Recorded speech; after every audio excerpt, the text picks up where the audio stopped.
Amateurs here at the Rainier Classic. We are in the we're in Tacoma, Washington. We're in Tacoma Convention Center, Where baby. Are we? We're in Tacoma, and right now we're watching a Melissa Wang Yoon in lane number 1 and a Joseph Valentine in lane number 4. We are watching our novice divisions today, specifically our women's lightweight novice and our men's lightweight novice. Right now, Melissa and Joseph are banging out some reps really impressively on this really heavy weight for even a novice show. We have 225 over in the women's lightweight division for this novice class, and we have 365 for our men's lightweight in the novice class as well. Joseph out here using Versa grips and going barefoot like a real natural guy and doing a really good job of pacing these reps. Also, good morning to you, Mr. Zach McCarley. Good morning to you, Mr. Alec. That's me. That's you. So, this morning's session, we have this deadlift for repetitions. Yes. And for a novice and amateurs. Yes. Yep. And so, you know, what kind of numbers do you think we're going to see today? You know, considering right now we're in the novice and amateur class, the novice class specifically, I think we're going to see rep ranges between 4 and maybe 8 at the most. And these are athletes who are generally speaking newer to competing to either strength sports or to strongman, and they're getting their feet wet. So I'd say 4 to 8 is probably that realm. We're going to see some repetitions, which is quite a bit of reps even at weights like this. As of right now in our second heat, we have a Sailor Bonk, a Halo Pacquiona, forgive me, that's incorrect, and our boy PR out of Salt Lake City, Utah. So again, just like you were mentioning, this is an event for repetitions. These athletes have 60 seconds to get these reps done. Obviously, the most reps wins.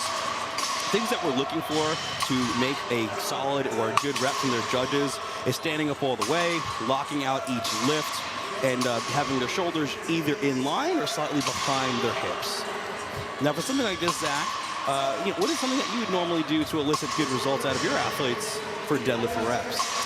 Depends on the athlete. I say that every time, don't I? No, but it's true. It's true. The answer is it depends. Yeah, it depends. You know, when looking to get the most repetitions in a minute, you're typically not going to want to come out as fast as you can right in the beginning. You want to manage the energy expenditure and make sure that you can work towards as many repetitions as you can get in that full 60 seconds. So for some athletes, it might be a better strategy to take 10 or 15 seconds to steadily get some work in, recover for another 10 or 15, and then just completely send it. For other athletes, it may be best to just send it right away and blitz the body with all of the work that they can output, and then kind of be spent within 30 or 40 seconds and call that a day. Yeah, no, I would normally agree with that. It's one of those things that, especially for deadlift for reps, you can't go too buck wild in those first 20 seconds, kind of like any other rep event that we've talked about earlier this weekend. But ultimately, ensuring that you're going to only lift to your actual capabilities. So that might be like a cluster approach, right? Maybe in first 15 seconds or 20 seconds, I want to get 2 repetitions or 3 repetitions. I'm going to rest for 10, and I'm going to finish off another 2 to 3, let's say, right? So kind of going with a cluster approach, generally speaking, tends to help mitigate some of those fatigue factors, because the worst case scenario is if you go too hard, maybe you push past your limits, you still have 2 other events to compete in, right? So you can't, with the deadlift specifically, and I know you know this well, you really can't, blow out your back, if you will. And in this next heat, we have a Casey Kamaku, a Michelle Pena, Jacob Martin, and Jamison Burr. That's lanes 1, 2, 3, and 4. Excellent. And all these athletes are busting some repetitions out. Yeah, this seems to be let's call it an experienced novice heat right now. We have our masters women to the left, or lanes 1 and 2, and then our novice lightweight men on the right, lanes 3 and 4. Our masters women are lifting 265 pounds, and our lightweight novice men are lifting 365 pounds, so 100 pounds more. Now we're seeing a lot of action out of lane 2 and lane 4 right now with Michelle Pena and Jamison Burr. Michelle comes from a powerlifting background, and she is an incredible deadlifter. Yes. Her position is really good, and the transition from powerlifting to strongman it's a tricky one. But when you get a deadlift event like this, when you get a squatting event like later today in the pro class, the years of putting in the work for proper movement pay pay off Right. big time. Yeah, it really does. And you can see those athletes kind of really shine in those modalities they're comfortable with. And obviously, when you're powerlifting, you're always going for a max effort attempt. But the large majority of their training will be within rep ranges that are, generally speaking, at weights that they do for reps at strongman shows, at least on the local circuit. Pena really showing out really well, her well-versed experience with that. Shout out to her and her fantastic coach, Heather. In our next heat here, we have a Caroline Fahrenfeld in lane number 1, a Shauna Russell in lane number 2, Adam Ludlow in lane number 3, and William Velasquez in lane number 4. William is competing in the novice heavyweight men, so is Adam Ludlow. And in our lanes 1 and 2, we'll have 2 Masters women again, and Caroline and Shauna, who are currently in the lead in the Masters division. Big shout out to William here in lane number 4, directly in front of us. He's a young man, 16 years old or even 15 years old, out of Salt Lake City, Utah. He has a real affinity for strongman, and really I just hope to see him develop nice and slowly because, who knows, a 15-year-old deadlifting 315 for reps. Kid has a bright future. Absolutely. And that weight is moving. Just nice and easy. It looks like they got 405 on the bar. 405 for reps. And you can see that William made a slight error there, and he jumped the down command. But this is the time to do that. When you're competing in the novice divisions, these are the things that you learn, always being aware of your environment, being situationally aware, and looking at your judge, more importantly. Yeah, that's an astute observation. And for the people at home, they may be wondering, well, what constitutes a good rep? What are the judges looking for when they say that's a good rep? Yeah, so just like we just mentioned previously, generally speaking, a good repetition is when the athlete brings the deadlift bar all the way to their hips or to the highest portion of their leg, bring their hips in line with their shoulders or have their shoulders just slightly behind their hips, and standing tall and making eye contact generally with their judge. From there, they'll get a nice down command and, a successful rep. And William there just learned a really good lesson. Just missed one repetition, but ultimately, I believe this is William's 2nd or 3rd show, right? So this is a great time to learn that. And a big shout out to our 2 Masters women there that competed really well in lanes 1 and 2, and Caroline and Shauna. Those 2 were really busting out reps seemingly the entire time. All right, the next heat we have in lane 2, Rochelle Killian, and in lane 3, Scott Sherman. Yeah, so Killian Killian will be our 140-pound women's amateur division. So now we're leaving the novice. We're going up to the amateur division for Rochelle Killian. And Scott Sherman will be our men's 175 amateur division as well. Scott being an athlete of Lucas Hatton out of Dungeon Strength. And Killian, an athlete also out of Dungeon Strength, coached by the Zach Carl. Yeah. Rochelle comes from a powerlifting background, so it'll be interesting to see how her strength profile can adapt to this. Powerlifters, they are used to doing maximal weight for very limited repetitions. So in an event like this, it can be tricky for some powerlifters to come out and try to accrue as many reps as possible, because in a full powerlifting meet, you may only hit, 3 successful lifts. Right. In the entirety of the meet. Right. We're, in this event, we're going to be seeing some athletes hitting in excess of 10 repetitions. Yeah, you really could. Now that we're in the amateur divisions, like we mentioned, along in the novice, you'll start to see things slightly higher in rep range. I'd say anywhere between 6 and maybe even 12 kind of be our top, let's say, 3 or 4 placings. It looks like this 415 for Scott in lane number 3 was a big weight for him, so him just getting a couple reps there was satisfactory. Killian with an interesting strategy, going with a mixed grip and having her straps on her forearms, maybe kind of just testing to see where her grip is on the day. Her grip is on the day, rather than depending on the straps. For some athletes, that works really well. We even see that on the pro circuit. Athletes like Donna Moore, for example, would prefer to go mixed grip over straps if she has the choice, especially if she can't use figure 8s, for example. In this contest, they can, but in some contests, you can't. So some folks just have that incredible grip, and they can trust it. She's busting repetitions out. She's doing a good job. She's staying with it. Yeah, she took a little rest right there in the middle and was able to come back for several more repetitions. Did a great job there. If I remember correctly, too, your athlete here in Rochelle, she's a master's athlete as well, right? Correct. Yes, yeah, so she's doing a fantastic job. Yeah, a multi-sport athlete as well, comes from a powerlifting background, has done bodybuilding and now strongman. And it's fun to see athletes that are from several different backgrounds and have tried out different iron sports, because each of those different sports, powerlifting, strongman, bodybuilding, Highland Games, even things like Moss wrestling, they all have they all have different challenges associated with them, but you can get a lot of carryover from each of the sports into some of the other sports. Yeah, and in this lane here, in this heat here, we have Vivian Liao in lane number 1, Shelby Duncan, our girl Shelby, in lane number 2, and Richard Kamaku in lane number 4. Now, Richard is doing a really good job of being consistent off the ground here. Shelby, I know this is not her favorite event. Generally speaking, for weightlifters, the deadlift is not typically their best event, which is interesting because a lot of people would assume it would be okay considering how much weight they clean off the floor. But truth be told, a static approach with a heavy object off the ground is not where weightlifters shine, generally speaking. Shelby looks like she got exactly what she wanted. Maybe a little bit pacing there. Taking a breath. Vivian is also taking a strategic break.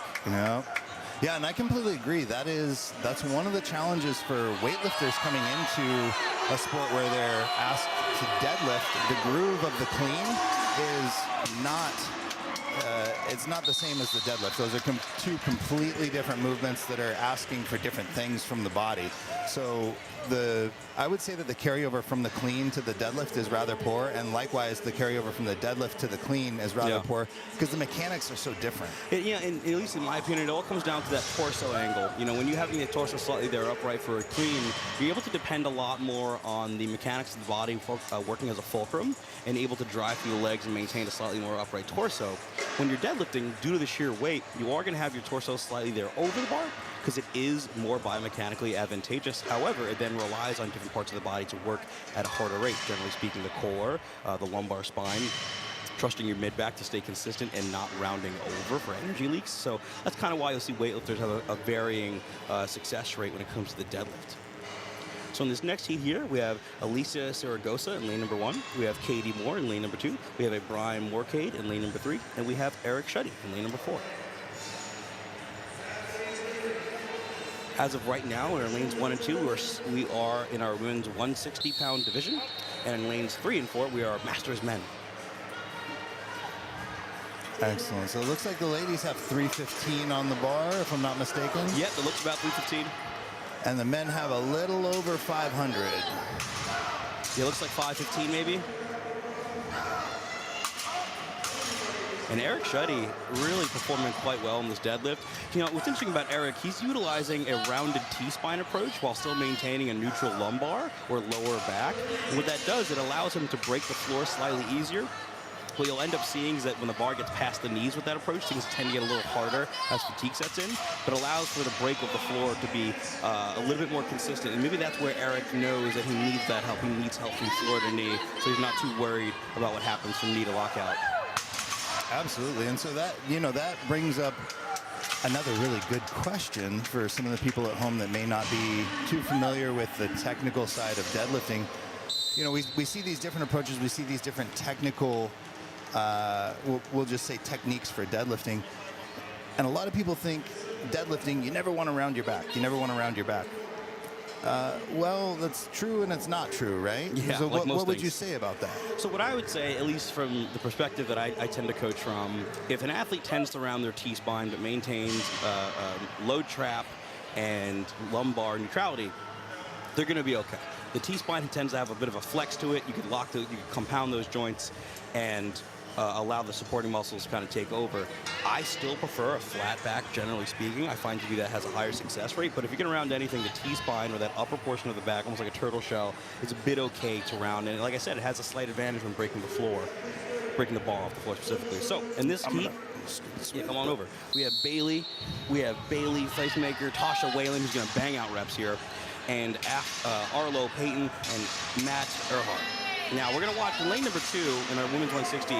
That's Tasha Wolf-Whalen. She is a deadlift specialist in the women's 140-pound class, so expect an incredible amount of reps out of her. Oh, she is absolutely flying. She's, if I'm not mistaken, she's over a 500-pound deadlifter. I think Tasha has hit 500 pounds, and I'm fairly certain she did it with a mixed grip. Tasha really is one of the best American deadlifters when it comes to the women's 140-pound division, and right now she's making really lightweight with 315, which is well below her max.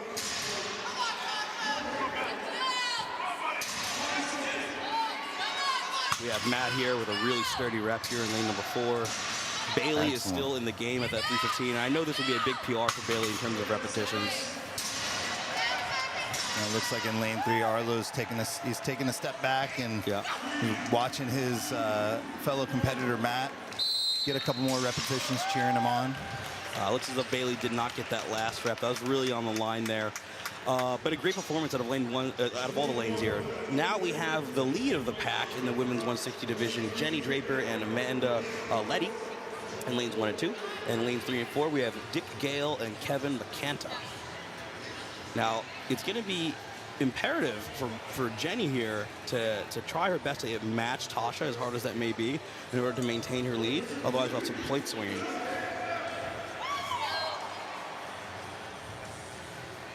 I already mentioned that Jenny's placed top 10 in the world within her weight class. So she's the world's strongest woman competitor, the women's 73 kilo class.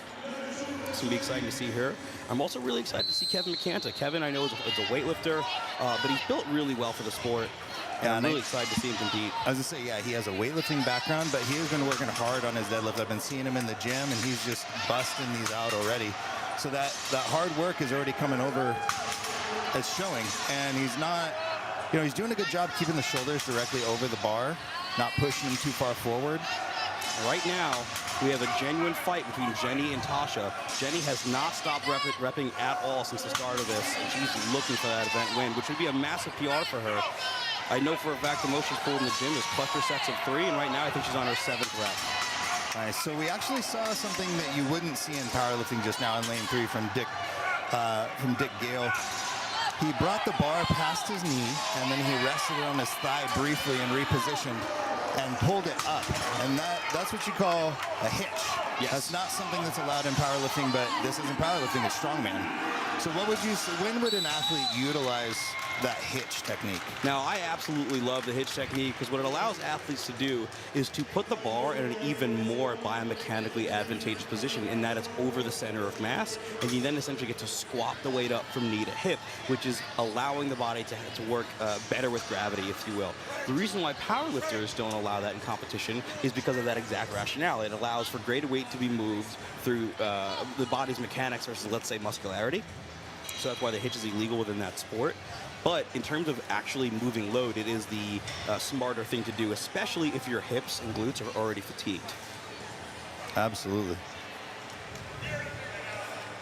So right now in this next heat here, we should have a Annalise Colvin in lane number 1 in the women's 180 division, a Connor Kinkelord, pardon me, in lane number 3, and in lane number 4 in the lead of the 200 pounds weight class, Craig Tucker. Now again, Craig is a CrossFit athlete and a former weightlifter, so his deadlift might not be his strongest lift. I'm really looking at Connor here within the men's 200s here to make up some point difference. Let's see how these boys do. And it looks like they're moving pretty even right there. So this is going to be a little bit of a battle in this heat between these two. Connor's out to 2 repetitions while Craig's got 1. Now he's got 2. They're tied. Connor's on his 3rd. There's a real fight now for these gentlemen. These boys are fighting for 1st and 2nd. Now, Craig got himself tied. Connor just got ahead just by 1. And Annalise over in lane 1. You know, a young athlete, but a very powerful athlete, and she moves so well from a dancing background, if I'm not mistaken. Yeah. And you know, she's really fun to work with because she's one of those athletes that you can ask her to move in a different way, and she can make the adjustment immediately. Wow, I think Connor just got himself ahead in the group. So a little hitch right there. So Connor did exactly what we need to do to stay 1 ahead of Craig Tucker. I do believe Craig will still be in the lead of the show, but Connor most definitely wanted that event win, and I think he got it. That was a battle. Yeah, that was really fun to watch. It took a lot out of Connor to get that last repetition, and Craig is elated because he knows he's minimized the points lost to Connor. So like you said, he very well may have maintained his lead in the overall placing. And, you know, sometimes that is the strategy. Sometimes you know that you're not going to be able to catch the person that is, you know, going to outperform you on a movement, but you want to minimize the points lost. You want to minimize, the difference in placing. Yeah, absolutely. It's all about, at the end of the day, strongman is about kind of being a B+ or an A- in everything. You don't necessarily need to be best in every event, but at the end of the day, B's get degrees, and generally speaking, those athletes tend to win. In our next grouping, as we get a bit of a weight change here, because we're going into our men's, going into our men's 231 weight class, and by himself, and sole athlete right now will be Nate Lundstrom in the men's 231 amateur. Now he's going to be in lane 3. And he's really trimmed up. This is the best form I've ever seen him in. Yeah, I'm really proud of Nate because, again, we mentioned this the other day, but it's worth mentioning again. Nate is a medical student.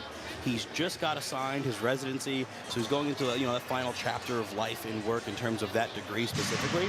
And he still has made time for himself to really just to be, just a badass in terms of the gym. He's out here losing weight. He's out here getting stronger, and this really is the best I've ever seen him. He'll be doing 545 pounds for repetitions, which is a really decent weight, truth be told. Absolutely, yeah. That is not a lightweight. No. In your career so far, Zach, what has been the heaviest 4 reps you've had to participate in within the 105 class, if you could remember? For repetitions, it would definitely be a side handle, and I would say it was a car deadlift. It was a side handle. It was around 800 pounds. So pretty heavy. But the side handle and the barbell are very different movements. And also when you're doing a car deadlift, like we're not seeing here, the handle height is a bit higher. So the challenge of a barbell from the ground at a standard height is a different challenge. And, I would say the heaviest I think I've had to compete with for repetitions was in the low 600s. Yeah, so someone right around this weight at this amateur show. Absolutely, right around this weight. Yeah. So Nate with a huge 545. Did a great job staying in position on that repetition. Yeah, his head judge there, Aaron, really made him wait to lock that out truly. Which is good. At the end of the day, the higher the quality judging, the higher quality of the contest. And it looks like Nate's going to take a second here. That one rep looked like it was near maximum for him. And he's going to time the clock here. He's communicating with his judge in order to get as many repetitions as he can. He looks to give it one more big go. Yeah.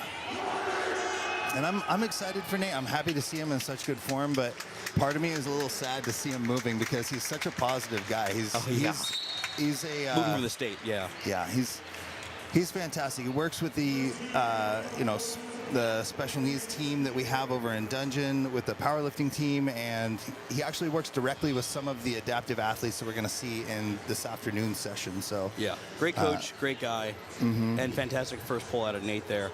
In our second grouping of the men's 231 class, we have Pavlo Ivanusa in lane number 1 and CJ Packer, who's leading the show so far in every event in lane number 2. Lane number 3, pardon me. And a quick repetition out of lane number 3. But you know what? Pablo was right behind him. Pablo looks I love that back angle. He's very consistent. CJ has a slightly more rounded lumbar. It looks like Pablo's opting to take the stop there. CJ should probably just stop there to get the win, but something tells me he wants to compete. Although if I was coaching him, I would have him stop. Agreed, yeah. Maybe he's chasing a PR. It's possible. Maybe he wants to get this for him. Yeah. A lot of times that's the challenge is, you want to hit a PR, but I agree this early in a competition, this is the 4th event of 6 through the competition. I would probably call it if you know that you've locked up the win, the event win.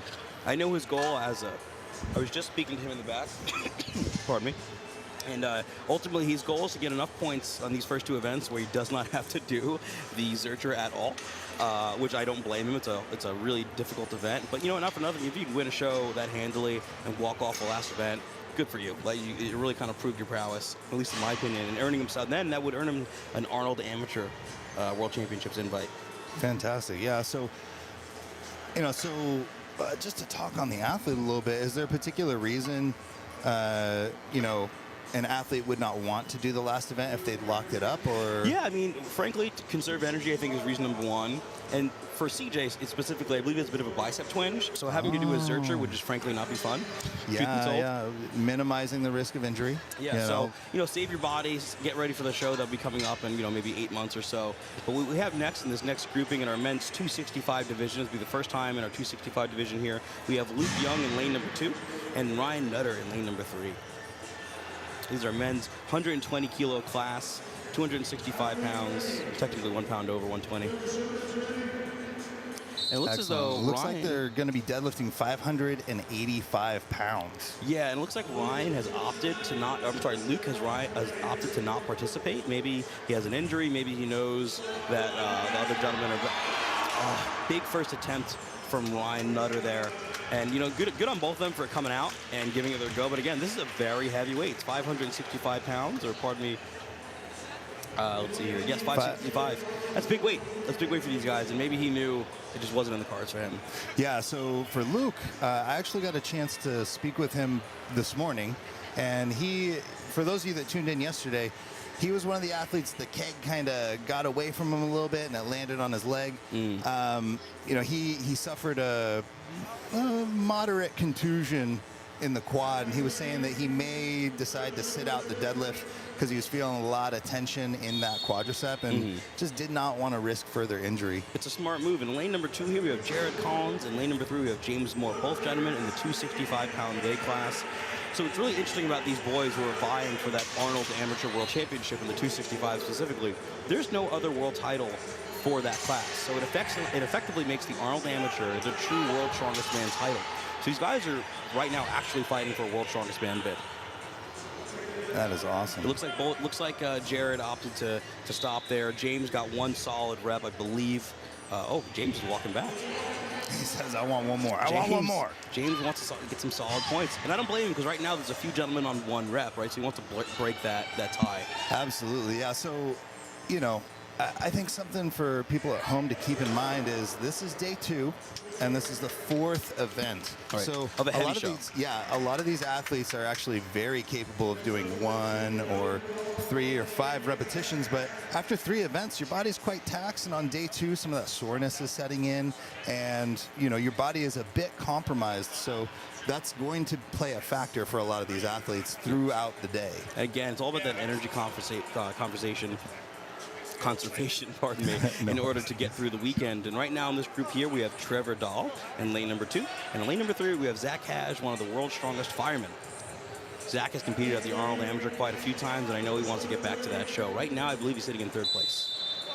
Another athlete at dungeon strength. All right, Zach with a very competent first rep. Good repetition, stayed in position very well. We have 1 repetition for both athletes, and Zach racking up a 2nd repetition. It looks like we're going to see them both hitting 2. Right now, Zach's going on that 3rd. This is a good old-fashioned battle. Yeah, it is. It's 1 for 1. We'll see. Wow. There's all right, so they're 3 tied for now. both of them. This will decide the show for these gentlemen. They're going to take their time, and they're going to strategize. They cannot lose to each other. At least they don't want to, right? Absolutely. They don't want to split those points. So when we have athletes in this kind of event hitting the same number of repetitions, they actually split the points for 1st and 2nd. Wow, Trevor Dahl's moving that bar. Trevor Dahl's going for it. If Trevor gets over the this, knee. He just beats Zach. Wow, and he did with a brilliant attempt. And you know what? They're the strategy out of those 2. Trevor opted to wait a lot longer, and I think that might have been the helping factor in getting just the edge over Zach there. Yeah, absolutely right. And so there will be, you know, 1 additional point accredited to Trevor. And so, you know, it's going to be interesting to see if that single point makes a difference in the overall placing. Right. So right now in our last heat of our men's 265 amateur division, we have Tanner Jacobson and Nathan Heddick, who has been impressing us really this whole competition so far. Nathan being closest to us in lane number 3. However, Tanner has been right behind him, and I know Tanner is a pretty competent deadlifter, so this would be interesting. See, Tanner looks like he's a good deadlifter. He's built for it. Yeah, he just looks like he's very confident coming out, and that is a very fast reps. Yep. Oh, this is going to be a dogfight now. Absolutely. So Tanner took a little longer to set up after the whistle, and let's see if that pays off, making sure that everything's just right. It looks like they're neck and neck. Yep. However, if I had to guess, Heddick looks like a little more fatigued in the back. Tanner opting to now to start the hitch to save the body. If I'm not mistaken, they're tied up, or Nate is I think he's 1 rep ahead. Yeah, one ahead. So Tanner opting to get his hitching in. A little bit of a grind. Do you know if Tanner's from a powerlifting background? That I couldn't tell you, but I know he trains out of the Sweaty Pig in Salt Lake, and those boys do love them some pulls. So it looks like Tanner is opting to take 2nd place in the event. Heddick just locked in 1st. Wise decision out of both these men. And a fantastic performance. That was a lot of reps to be hitting at 565. Fantastic. One of the reasons I would ask about Tanner is he came out really strong in those first couple repetitions, and then you could see when he switched over to the hitch technique, he looked very uncomfortable. Yeah. And it kind of goes back to that sport specificity we were talking about prior. In powerlifting, let's say he came from powerlifting for argument's sake, his ability to lock in for maybe, let's say, 1 to 3 reps would be extraordinarily proficient. But as that fatigue factor starts to build, you might see other athletes who maybe have been strongman a little longer, who know how to grind through their body, kind of just edge them out. You know what I mean? Absolutely. All right, so that is the end of our men's 265 amateur division. Coming on next, we have athlete Chance Dahlite coming up for our men's open. We're now in the open amateur division. Chance will be out by himself in lane number 3. Oh, it looks as though Chance might have pulled out. So now we're going to have Tomas Zayas in lane 2 and Tara Sharabaugh in lane number 3. So maybe Chance is opting not to do this event. And Tomas is from a powerlifting background. He is a strong puller. It's going to be very fun to watch him go. I believe his deadlift's in the 700 range. So this should be an event. He's taking a long time to strap in, but this should be an event where Tomas does well. And that's a little bit of poor strategy out of Tomas in that he probably should have been strapped in before that buzzer. But let's see. Tara getting his first reps here. Very strong for Tomas. And we did have a weight change, so this is actually a little heavier. We're looking at these athletes deadlifting 635 pounds. Very heavy. Yes.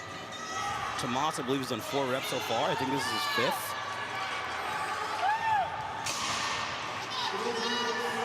And you can see him staying in the groove. No hitches from Tomas. Tara opting to take his time. Maybe this is an event that he knows he's not quite as strong in, so he's going to utilize the clock to his advantage. Tomas is opting to stop there. Personally, I think you had at least 1 more rep, Tomas, and I hope you hear me say that later. But he may not need it. He may not. But he's hedging his bets by doing something like that. I see his coaches over there laughing, so he might have the seal of approval on that performance. Great job out of Tomas and Tara in lanes 2 and 3.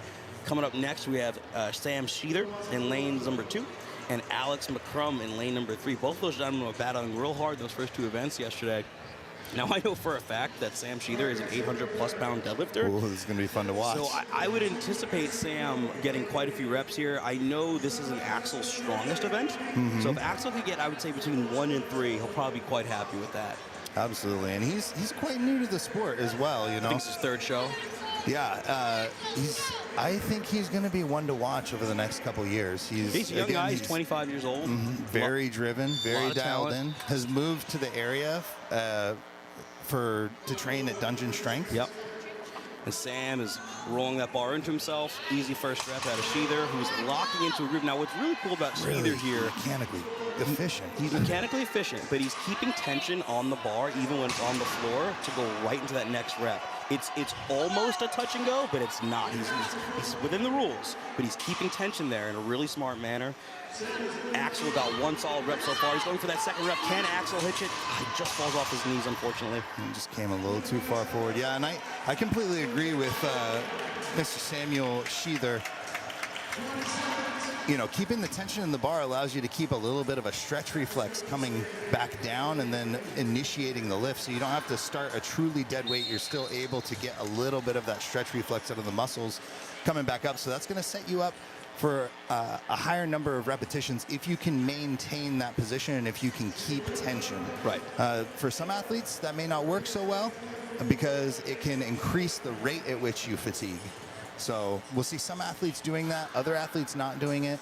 And again, these variabilities come into play. Whatever works best for the athlete is typically what you want to go with. Yeah. And what was really interesting to see there, you see Axel's coach, Lucas, had him stop after that first attempt. He didn't want him to try for another, save his body for the events to come. And our last heat here are our men who are leading the show. We have David Watson in lane number 2. And Jordan Reimers in lane number 3 in our men's open amateur division. Now, I know this is not the strongest event for Jordan, so I know he's probably going to want at least 2 or 3 reps to stay within that podium position. He isn't the strongest deadlifter, but he's great at the next 2 events. Absolutely. I did get a chance to talk to Jordan a bit. And that was an amazing first pull. That was fantastic. It looks very comfortable. Mechanically beautiful. His shoulders are directly above the bar. He's pushing those knees and hips forward. As though Jordan has been putting in the work, because right now this is by far the greatest I have ever seen his deadlifts. This is unbelievably proficient. It looks like David in lane number 2 is taking his time. This might be a really big pull for him. I think Jordan just won the deadlift. Oh, no, he's got time. He's going to get a few more. Yeah, he asked for how much time do I have left. Very wise move doing that cluster approach that you mentioned earlier. Yeah. Hitting some repetitions, taking a quick breather, and then coming back to it for a couple more. Well, I know he's coached by Aaron Murray, and we're big fans of the cluster work over here. And that was an outstanding performance out of Jordan. And it looks like David might not have gotten a rep there. It's probably a weight that's near his max. But good attempt and good effort out of David in lane number 2. Dave, pardon me. So that being said, that is the conclusion of our amateur divisions and our novice divisions. Before we sign off quickly, I want to thank our sponsors in Gym Daddy, Puget Sound Pizza, Cerberus Athletics, Higher Power Strength, Jack Squatch Supplements, Maverick Sports and Spine Rehabilitation, Dungeon Strength RX, and EPH for giving us fantastic hay-bale. Thank you so much for watching this amateur division. Please tune in relatively soon to watch our adaptive athletes, our Special Olympic athletes, and our pro men's and women's division coming on up. There are some really tight battles there, so you're not going to want to miss it. My name is Alec Jose. I'm Zach McCarley. Thank you for tuning in.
Okay, and we are back, ladies and gentlemen, for our novice division to compete in the log repetition for reps. Now, that said, we have a little caveat with this log for reps. Each athlete, the weight will be ascending in weight for each repetition, and they have to self-load the weight onto the log. Now, they can choose to take the collars off or just to throw them on, but the athletes have to self-load the log. Absolutely. In lane 1, we have Melissa Wong Yuen, and in lane 4, we have PR.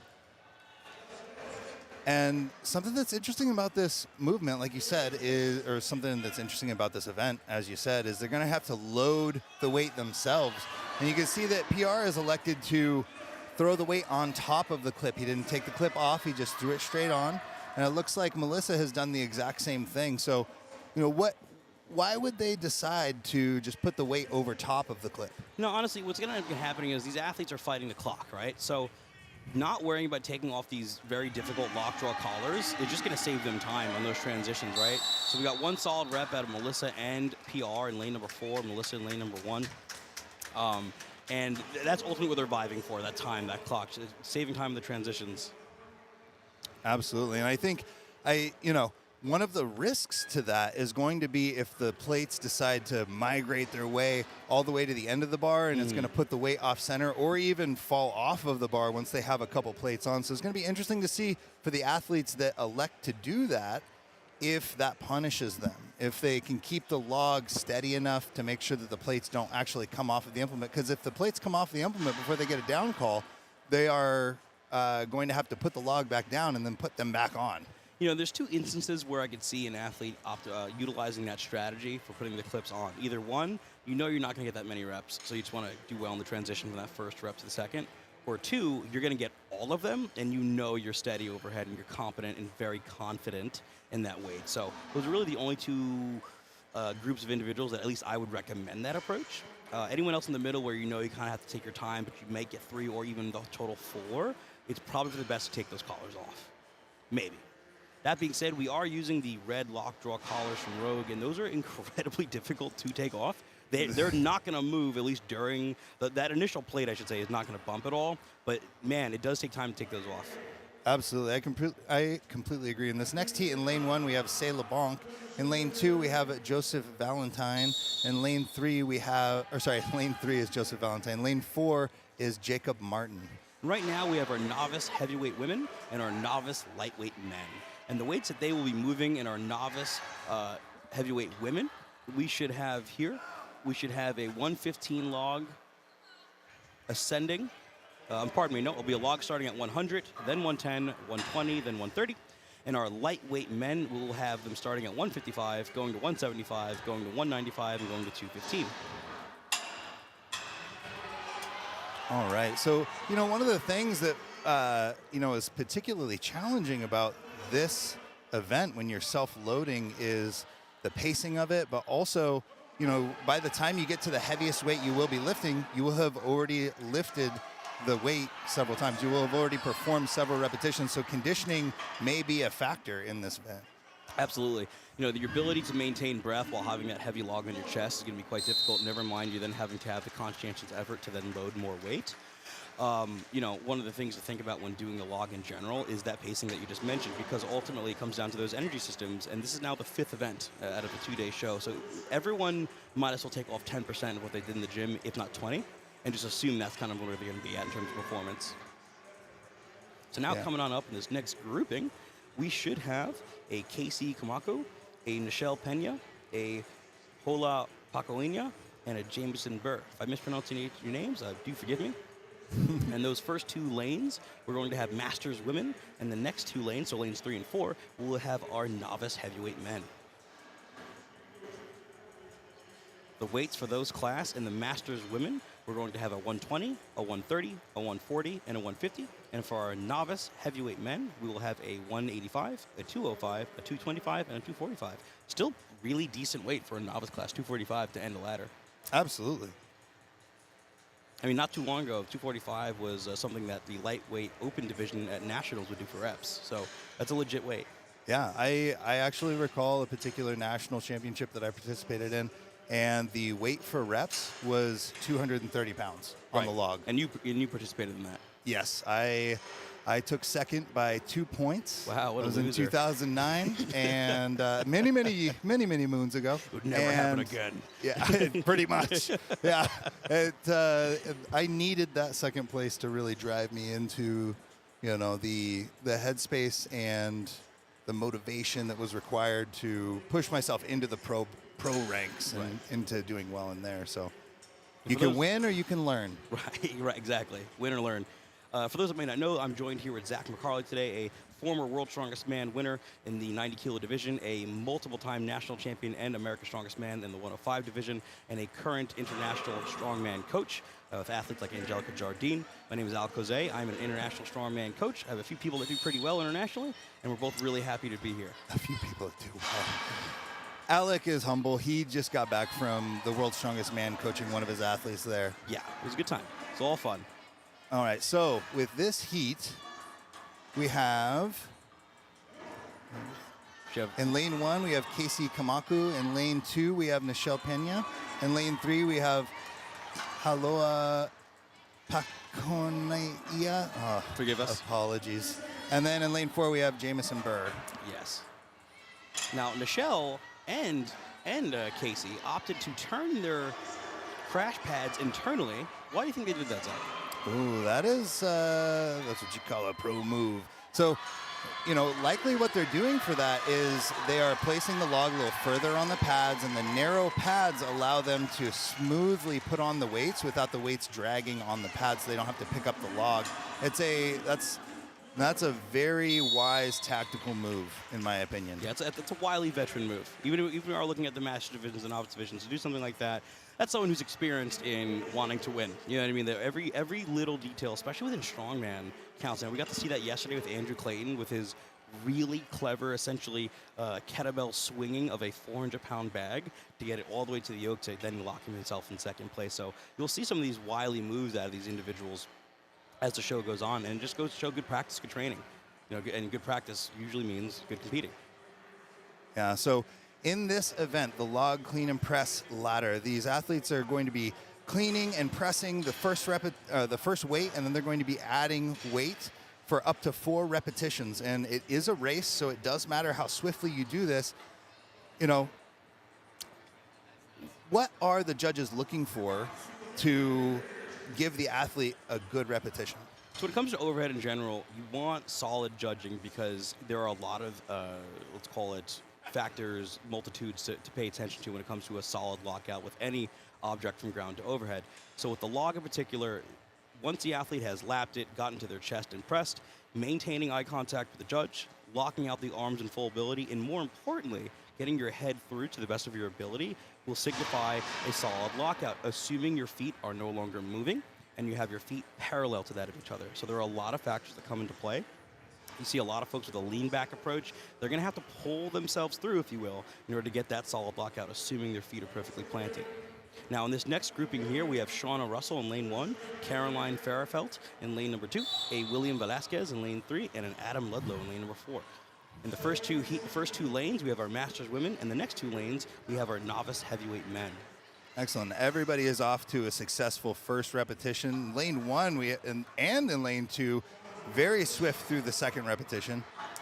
And, we see that in lane 2, those crash pads are tilted in, but also we see some of those weights placed on the crash pads. Why would someone do that? Again, faster transitions, faster moves, not having to run backwards, even by a single foot will save you fractions of a second, which will make your split times that much greater when competing in an event like this. Absolutely. It'll be interesting to see if some of the athletes that will be coming up are seeing that adjustment or listening to the live stream and making that adjustment. I know I'm texting my athletes right now to make that exact adjustment. Again, every fraction counts when competing in an event like this. It looks like Ludlow just missed out on that last rep. But yeah, that's a tough one because he successfully lifted the weight and he did it very well. But the whistle blew as the weight was coming up. He did not get a down call before time was expired, so it was no repetition. But and there was one rule caveat to this event that we put into place yesterday for the lifters for all divisions. If the object has left your body and time has expired, if you finish the lift, it is your rep. So in that particular case in Ludlow, it did not leave his chest prior to the clock. Had it left his chest, he would have given the down command and a good rep. I was actually unaware of that adjustment. It was a last-minute adjustment. Okay. Okay.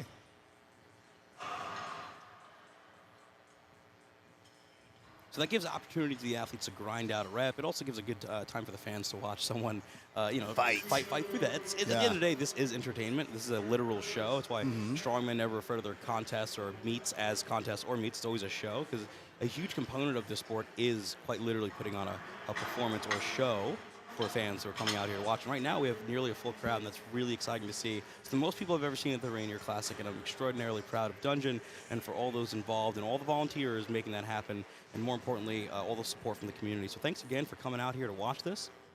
In our next grouping here, we should have a Vivian Lau of the Women's 140 Amateur Division and a Scott Sherman of the Men's 175 Amateur Division. The weights for those divisions will be for the Women's 140. We will have a 130, 140, 150, 160. And for the lightweight men, we should have a 155, 175, 195, and 215. Oh, no, pardon, that's novice. So for the lightweight men in the amateur division, we should have a 195, 215, 235, and 255. Wow. 255 is a big log for an amateur show in the novice division, and then in the amateur division for 175. I agree. And even though these athletes are competing in the amateur division, they are competing at the Rainier Classic, which is one of the biggest competitions in the United States, one of the most challenging competitions. If you do well here, you're going to do well anywhere. Well, why don't you tell the folks why this show is so heavy in particular? Because there are many factors to that. And, I don't think people quite realize why. Some people might assume the show is just heavy for the sake of it, but there's a lot more to just that. Absolutely. So here in the Pacific Northwest, we have a very proud tradition in strength sports, and starting with Jesse Marundi and Grant Higa and Pete Markov, and having several athletes that have been very competitive, and we take a lot of pride in that. And one of the components to honoring that and continuing to cultivate a strength culture in the Pacific Northwest is having events that are preparing our athletes for larger competitions like nationals, like Arnold, like the World Championships. And this is the best way for those athletes to get ready, is to actually have a competition, have a show that is going to be just as heavy, just as competitive, and is going to prepare them more effectively for those shows. Yeah, and on top of it, this contest in particular, it's the only contest in this region of the United States that will qualify you not only for the Nationals, it will qualify you for the Arnold Amateur World Championships. It will also qualify you for North America's Strongest Man and Woman. So it's an international qualifier as well. So to come here to place well, you are going to be at minimum a national level competitor, and at best an international competitor. So it is important that those weights reflect the goals of the athletes here who are trying to go to that next step. Yeah, we do have athletes competing in novice divisions, but we also, even in the amateur division, we have world champions. We have some professional athletes that are competing here today, even in the amateur competition. Yeah, we do. We quite literally have some world strongest winners competing here. We have a current world champion, and Tasha Whalen competing here right now in a weight class above for fun. So right now in this next grouping coming up, as we have to get some weight changes, we're still in our women's 140 division, and we are now entering our masters men division. In lane number 2, we will have a Shelby Duncan, and in lane number 4, we'll have a Brian Morcade. I'm really looking forward to watching Shelby here, because Shelby does come from that background of Olympic weightlifting. Generally speaking, what you'll see is once those athletes learn the clean, because that is the hardest part for them, the log clean, the weightlifters, the overhead is a joke. They usually split jerk or power jerk, and should be quite fast. So I'm really looking forward to seeing that performance. And also we have, in lane number 1, Rochelle Killian. So really fun to see her as well. Her and Shelby have been going at it all weekend. It's been really fun to watch. Absolutely. And, it is interesting because lifting the log is so different than a barbell. It is a weight that is out in front of you. You have to adjust your hips. You have to adjust your dip and drive if you do take a push press or a push jerk or a split jerk style. And it does change the movement considerably. The clean is wildly different as well. So we see a quick first repetition in lane 2 from Shelby. Shelby's already loaded those weights on. She's going for a second. I'd imagine this is an event that Shelby wants to win. It's well within her abilities. She's my favorite Homoi Noi lifter. She'll know exactly what that means. And she's opting to not take the clips off too. It's smart. She's saving herself some time. I would say she probably could have got those weights a little closer, just like some of those other athletes did, but it doesn't seem to be hindering her too much. Very swift, very confident. Rochelle's fighting for that second repetition. Oh, and she gets it. Great job, Rochelle. Brian Morcade is also really putting on a demonstration right now. He's pacing himself so brilliantly with his judge there, getting close on time. Brian definitely has this lift well within him. Oh, and Shelby just misses that last rep there. Interesting. I wonder if she got a little lightheaded. And Rochelle goes for that third repetition. Could not quite get it. Great performance out of all the athletes in this heat. That was really fun to watch. Great work from Rochelle, Kelby, and Brian Morcade. In our next grouping, we're going to have Katie Moore in our women's 160, Alicia Saragosa in our women's 160. We'll have Richard Kamaku in our master's division in lane number 3, and Eric Shuddy in our master's division in lane number 4. Yeah, and looking at the field, we want to give a huge shout out to our spotters and loaders. These guys are working all day, and they just got done with a huge, a very long day yesterday. This is day 2 of the competition. How do you think those loaders and spotters are feeling today after moving around the sandbags, the weights for the yoke? How do I think? They're terrible. Yeah. They're terrible. But at the end of the day, it is a massive labor of love. And right now, I think we're actually even down 1 or 2 volunteers. So it's going to be that much more work today for our spotters and loaders. So again, thank you so much, guys, for those that tune back in and watch the stream. We really appreciate all of you from the top of dungeon to the down dungeon. You guys are the best. This is quite literally not possible without you guys. And we've had volunteers come from all over the region just to help with this, so it means a whole lot. So again, this next grouping here, we should have Katie Moore in lane 1 in the women's 160, Alicia Saragosa in lane number 2 in the women's 160, Richard Kamaku in our Masters Men, lane number 3, and Eric Shuddy in lane number 4 for our Masters Men. All right. In our women's 160, the weights that they will be using for that division will be, let's see here, we should have a 130, a 140, 150, and a 160. For our Masters Men, repeating the weight for them, we will have a 120, 130, 140, and a 215, a 235, a 255, and a 275 for Masters. Wow.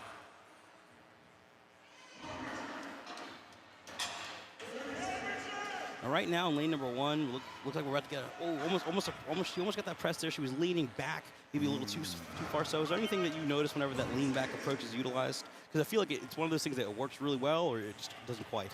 Yeah, so typically a leaning back and almost like incline press or layback press is a bit more effective for the larger athletes, especially for the larger men that are able to slap on a lot more muscle tissue in the shoulders and the triceps. But with lighter athletes, oftentimes you're going to want to utilize your legs. You're going to want to be in good position. You're going to want to get as much speed on that bar coming directly up so you can finish with the shoulders and triceps as opposed to just laying back and pressing it. When we have a weight class limited by the weight of the athlete, you're not necessarily just able to slap on a couple more pounds of steak on that frame. Yeah, and you're just not as wide to support that base of weight, right? Absolutely. So our next heat here, we have Bailey Facemare in lane number 1, Jenny Draper in lane number 2, Arlo Patton in lane number 3, and Craig Tucker in lane number 4. Now, I know Jenny, this is an event that she's really looking forward to potentially win. She's an incredibly proficient log presser. She threatened to Viper all of these. We'll see. I told her not to do that. We'll see if she listens to me. She's going to have to move because in the next heat, we're going to see Tasha, and those two have been battling all day. Yeah. They've been all weekend, I should say. Yeah. This is going to be exciting, especially for Craig here. Craig's a really proficient weightlifter. He brought in those logs here, the crash pads. Oh, Jenny goes for the Viper, and she does. Very smooth split from lane 4. Yeah, Craig Tucker, really proficient with his weightlifting technique. Arlo good for a repetition in lane 3. Jenny going for traditional clean and press for her second rep. Bailey just getting to her second rep now. And every athlete electing to throw the plates on the outside of the clips. Again, this is a timed event. If you're planning to hit, all 4, you got to go fast. Yeah, we are taking split times on this, so every rep counts. Jenny's on her last rep. She needs this rep to go well in order to win this event, ideally. And she does it smoothly. Good job, Jenny. Nice. Craig here with a great split jerk technique. I love it. Great job, Craig, in lane number 4. Arlo fighting for that third repetition here. Come on, Arlo. And Arlo just seems to collapse a little bit in that front rack position. Bailey is fighting for that rep. She's going for it. It just doesn't have enough time. Great performance out of that heat. You can see that they're excited. That kind of camaraderie in lane 1 and 2 between those athletes. They are competitors, but they're also friends. Athlete and coach. Yeah, and they're I was unaware of that. Yeah, Jenny coaches Bailey. Yeah. Oh, fantastic. Yeah. That'd be so fun competing in the same heat next to your athletes. Yeah, it's really fun. Oh, Bailey and so Jenny cool. come from the Sweaty Pig Gym, the sister gym to Dungeon in Salt Lake City, Utah. Love having all 13 competitors come out from Salt Lake. So many athletes. Yeah, 13 from a single gym. Wow. So now, several states over. Several states. So now in lanes 1 and 2, we have an interesting battle here. We have Amanda Letty, who had a fantastic performance in the deadlift, and Tasha, who won the deadlift as well. In lane number 2, we have Dick Gale in lane number 3, and Connor Kankelborg in lane number 4. Now, Tasha is going to want to try to stay ahead of Jenny there in order to maintain her position. We're going to see how this plays out. I suspect she's going to be looking to crank out some fast repetitions here, and you got to be quick if you want to hang with Jenny. Yeah, you know, Tasha, I don't think would describe the log as her best event, but she's gotten so much better with her overhead over the years that she's now competitive everywhere. It's really fun to see Tasha improve that overhead because it was her weakness for a while. Going for a Viper on her second attempt there. Yeah, so we see multiple repetition styles. There's a clean and then a strict press, a push jerk, a split jerk. But we've said the term Viper a couple times now. What does that mean? I'll go into it. Sorry, I saw you're a little busy. So in lane 2, we have Tasha hitting those Viper presses. That is when you go straight from the lap position, you roll it up, and you go straight through the press. You completely bypass the entire rack position, which is where the log is resting on the shoulders. And so, you know, that is a viable technique if you have the power to do it. It is so fast, and you can see that with Tasha. She cranked out those 4 repetitions very swiftly and was able to make quick work of that log ladder. Yeah, sorry about that. No, it's all good. I saw you're busy. But yeah, you know, the Viper, the strict press, the push press, the split jerk, the power jerk, all these options are all skills to utilize to I'm sure you just explained this far better than I will. But to create differences in those pacings. Excellent. So we have another heat of athletes coming out, getting ready. It looks like this will be the 180-pound women with lane 1 and Annalise. And then in lane 3 and 4, we have the last of our 200-pound amateur men. Lane 3 is going to be Matt, and lane 4 is going to be Kevin. So as of right now, Matt Earhart and Kevin are leading the men's 200. So this is imperative for them to maintain that position. And I know that Kevin has a weightlifting background. I would assume that he will be quite proficient, at least in the overhead portion of the log clean and press. We'll see how his clean looks. I'm excited to see Kevin. I agree. I've been seeing him work really hard in the gym. I know he wants to finish this. You can see how serious he's taking this. He knows he wants to come out here and hit this as swift as possible.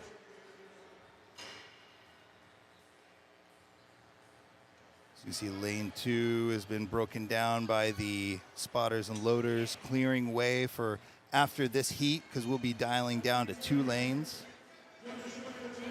Here we go.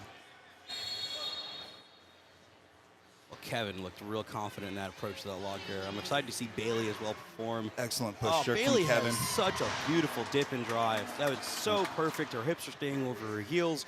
We're keeping the log in perfect alignment with her body as she transfers directly up. What a beautiful display of lane 1. Yeah, Annalise is a fantastic. She just moves so well. Annalise, I said Bailey. That's okay. Annalise, yes. Annalise, you killed that rep. Fantastic.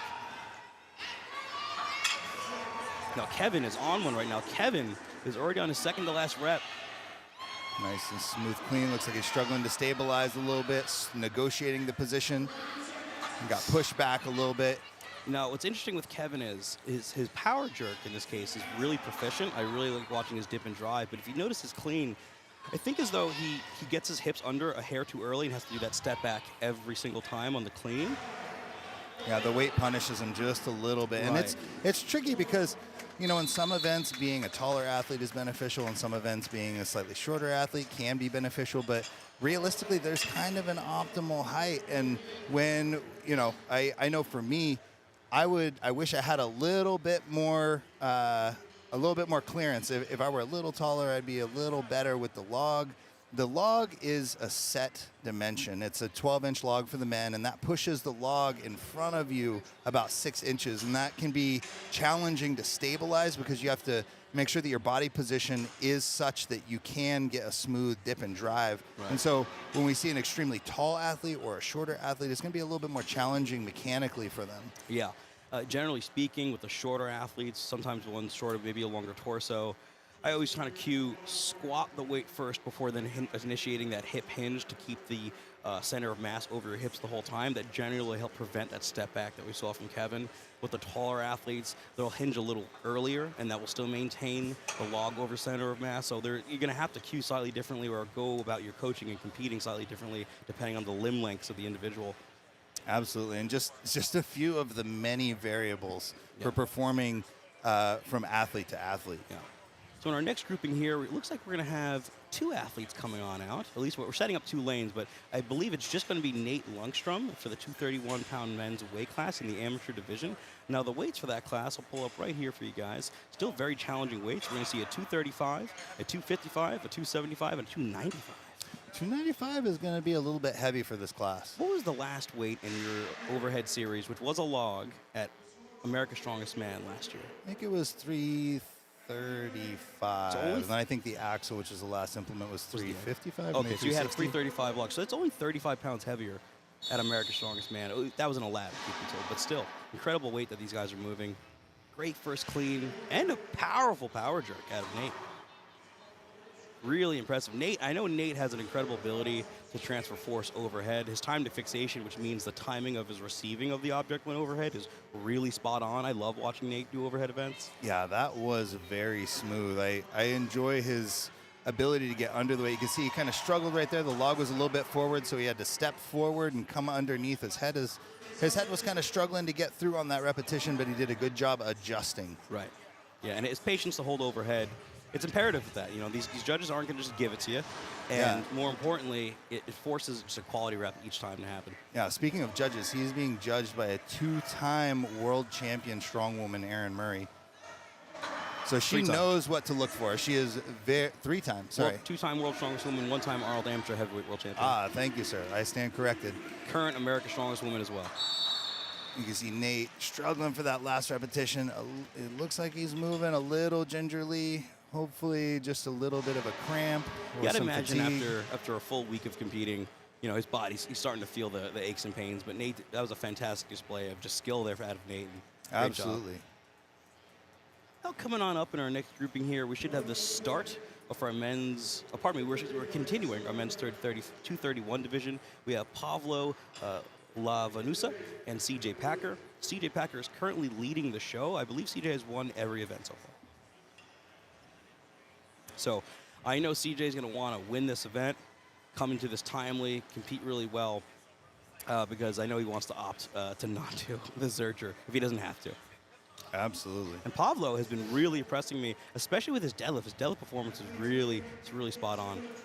Yeah, Pavlo is a fun one to watch. I've seen him in several competitions. He is a fierce competitor and also just a really nice guy. And a fantastic split jerk out of lane 2. That was really pretty. Really good press. We see CJ opting to go for the traditional push press, but Pavlo with a technical and beautiful split jerk. Looks like CJ taking his time. Both athletes approaching this log here. We could have a dogfight right here, just back and forth. Looks like Pavlo really intentionally took a little bit of time for this next repetition.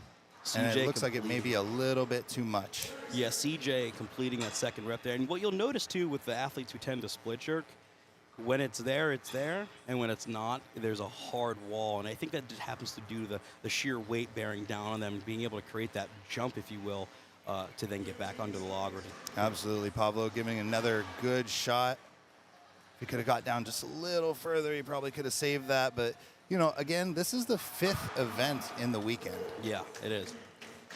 So CJ, I still think actually took that event win. He's good to go for the rest of the show. He has effectively won the competition. So congratulations to CJ Packer in winning the show in just 5 events. Excellent. Yeah, excellent work. Another member of the Sweaty Pig. The Sweaty Pig. Yeah, I'm saying that name a lot.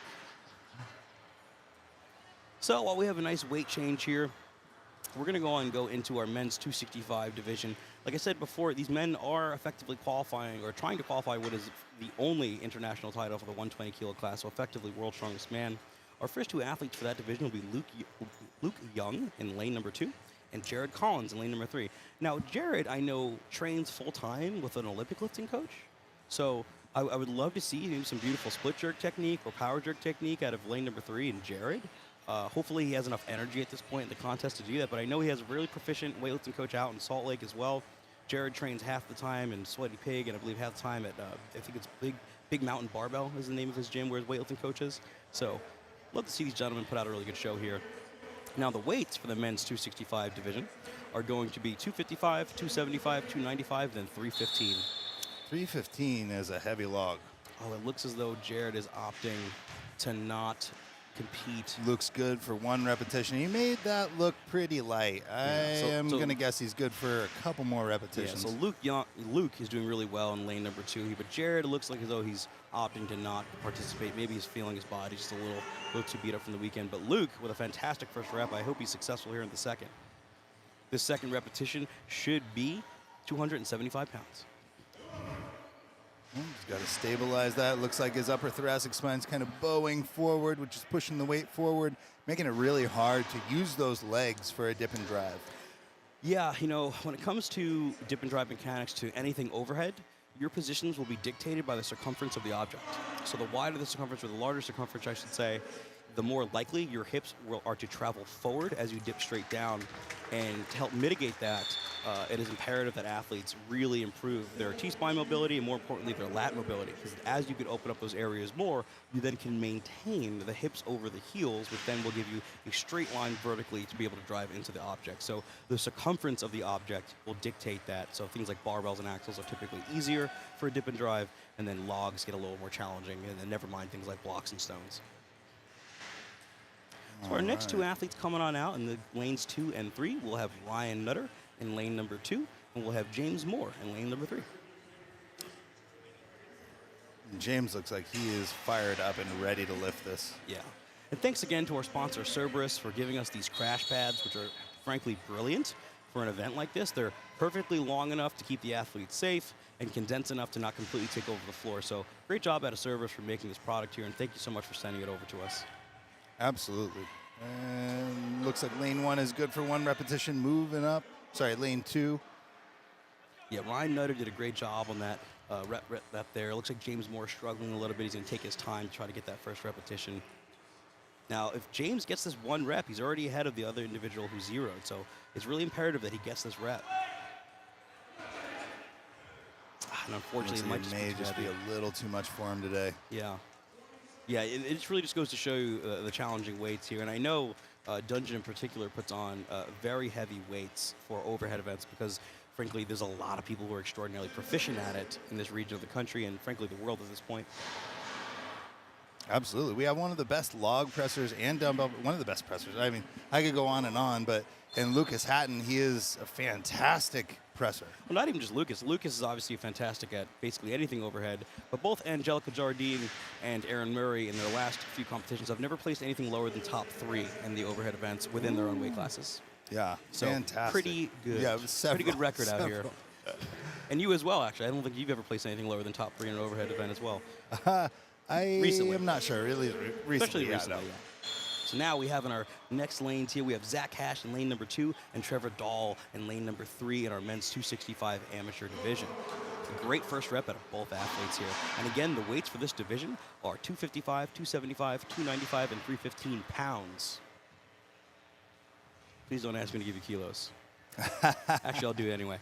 We got about 114 kilos, 125 kilos, 136 and a half kilos, and 142 kilos.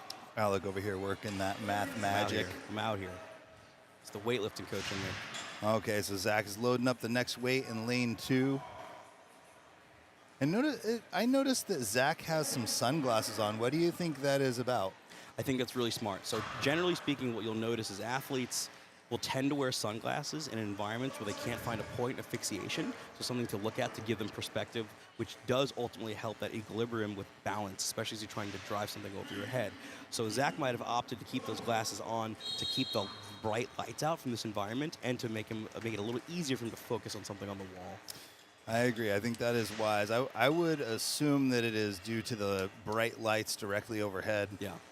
Now, that can be quite disorienting if you look up and then it is so bright that you want to close your eyes and you can very easily lose your balance. Yeah. And when you're trying to press that much weight overhead, and you start to lose your balance, it is not a good combination. No, and it goes right back to the circumference of the log, right? If it was a barbell, that Zach would be looking straight ahead, might not need those glasses. But with a log, you quite literally should be looking up at the ceiling as you're initiating your dip and drive.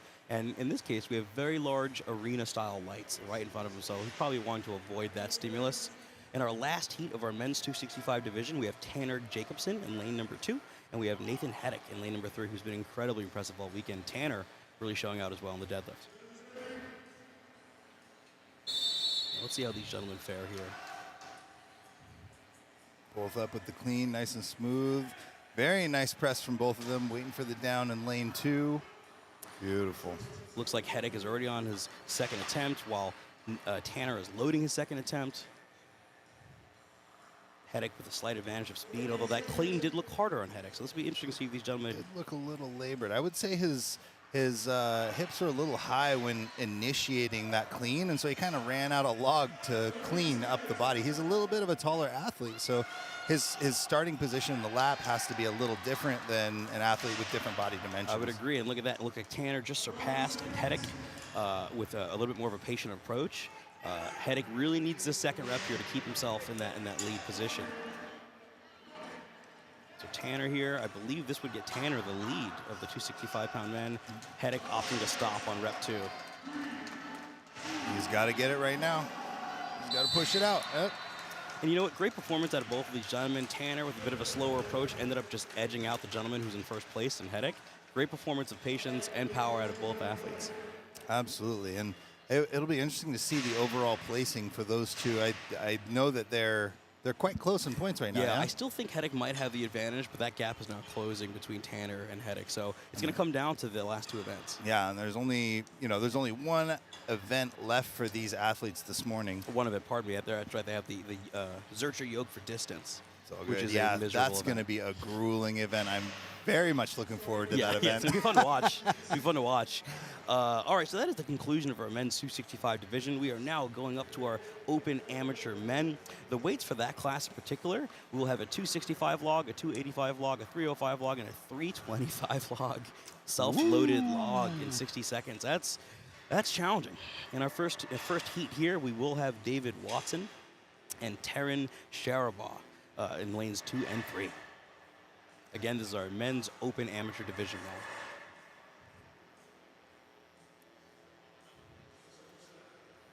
now. All right.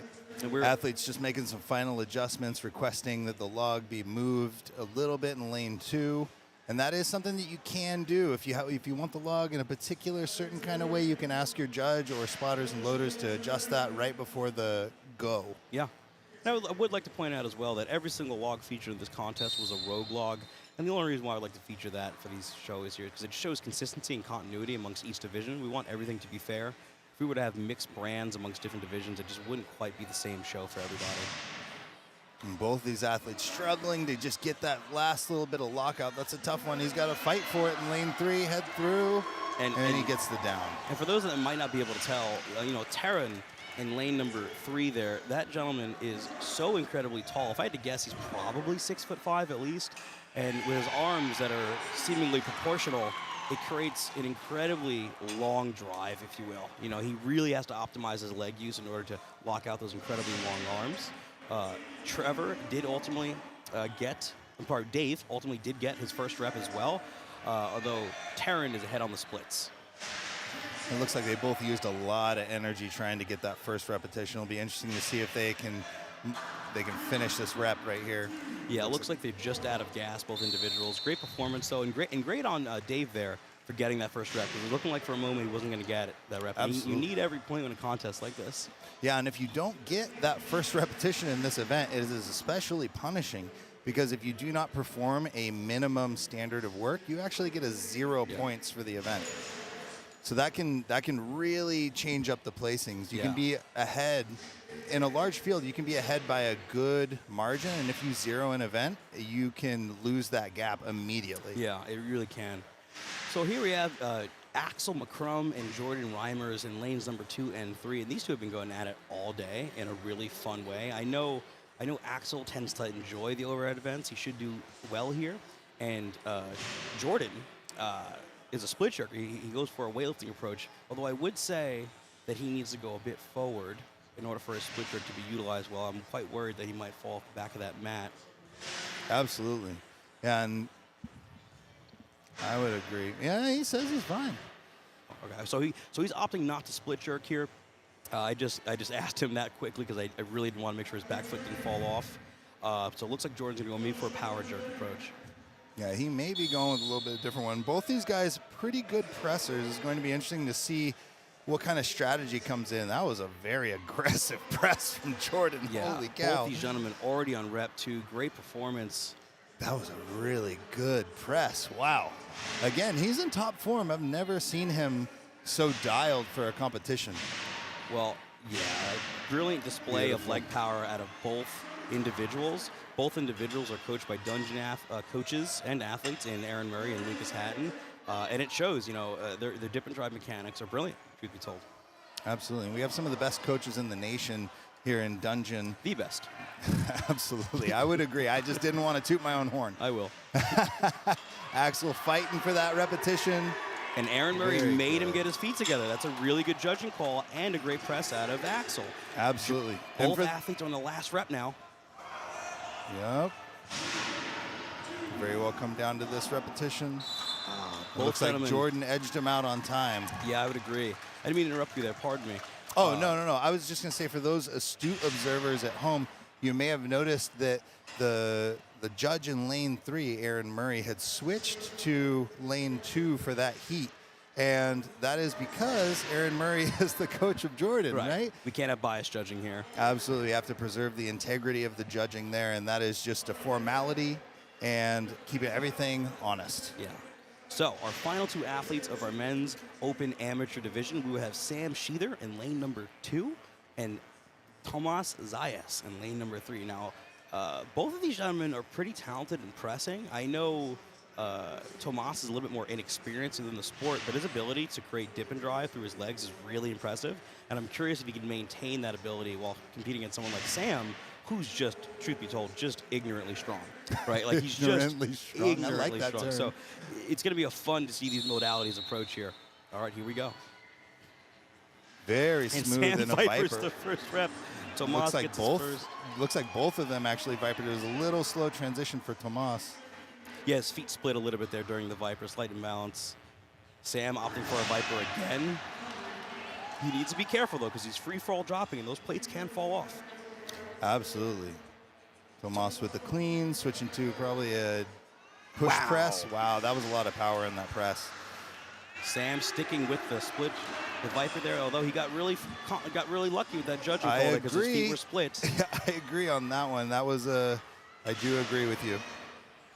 A little bit of an early call. The feet were a little separated. Very nice series. That was impressive. And Sam Sheether Vipers every single repetition. Tomas calling it a day with 3 repetitions. Now, this is going to be interesting to see where those gentlemen place because it's so tight right now in the open amateur division. That was a really brilliant display out of those last 4 athletes in particular. Now, that being said, that is the conclusion of our log press event here at the Rainier Classic. Just one more time, I want to give a big shout out to our sponsors in Gym Daddy, Puget Sound Pizza, Cerberus Athletics, Higher Power and Strength, Jack Squash Supplements, Maverick Sports and Spine, Dungeon Strength, and EPH. Thank you so much for giving us all the tools, the supplements, the supplies, the equipment necessary to put on a brilliant show like this. Thank you so much for all our sponsors. My name is Alec Jose. I'm Zach McCarley. Thank you so much for tuning in. We will be back very shortly. Catch you guys soon.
All right, everybody, we are back to the 4th annual Rainier Classic. Now, coming on up in this next event, it was originally our mystery event, and it's a bit of a doozy. It is a Zercher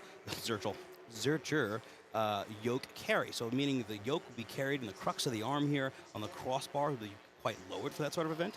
It is a max distance event within the 60-second parameter.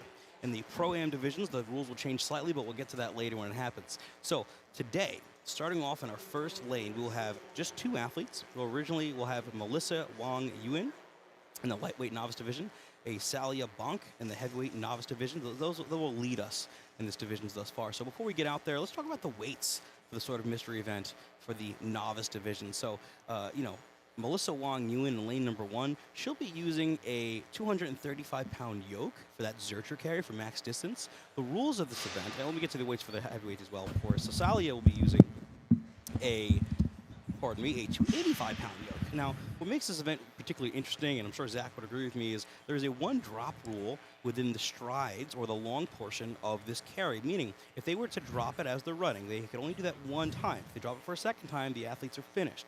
Now, they can pick it up and readjust without moving their feet forward or back. That is permitted, but they cannot step in any direction, assuming the yoke has been picked up, right? So it's really imperative these athletes find a really solid position to start, and if they don't like it, don't rush. Stop, put it down without moving forward or backwards, readjust, and you're well within the rules to keep going. Absolutely. It's the maximum distance in an entire minute you can take the entire minute. Yeah, take the whole minute. Yeah, there's going to be, you'll see as the athletes go on and as we progress through the novice, the amateur, and the pro division, people are going to start being patient. They'll be a little bit more methodical, maybe breathing at certain portions of the run, more than likely at the ends once they've crossed the line in order to ensure a full reset is permitted. But you see the more experienced athletes started utilizing timings of things because let's say you look on over and you see your peer struggle busing but then rushing right into the second stride. Give it a few seconds, take that break because odds are that person might not be able to finish. And you might be able to catch them on the tail end, a bit of a tortoise in the hare approach. Absolutely. So an event like this, I'd imagine, Zach, in your career, you've probably done things like a Conan's wheel, which is quite similar to an event like this. Difference being you're not in a circular position. I believe you had Conan's wheel at America's Strongest Man last year. Would you say that the training for those two are kind of similar to that? It's very similar, and something that the athletes are going to want to keep in mind when selecting a yoke height is that they have sufficient clearance when their posture is compromised. And I know you know all about that. Yeah. That has costed me some points. It's costed me some cash. It's costed me some national titles. I love you. No. And that's why I say it, because, you can either win or learn. But we are off to a quick start. Melissa Wang Yuan in lane 1 and Say LeBlanc in lane 2. We have our lightweight and heavyweight athletes In the novice division. Now we see that Melissa picked a pretty high yoke height in the lane number 1, whereas I would say Miss Bonk picked a bit of a traditional Zercher height or yoke Zercher height for this. So that might pay off for Melissa. It might not. We're going to find out.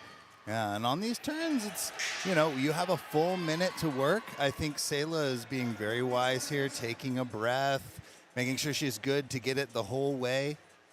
Yeah, her Use pacing, the whole minute. Her pacing seems really smart. I know she was talking to Erin Murray in the back, so heeding advice from someone who's very experienced. It's a really smart move. So that is her first drop within the stride.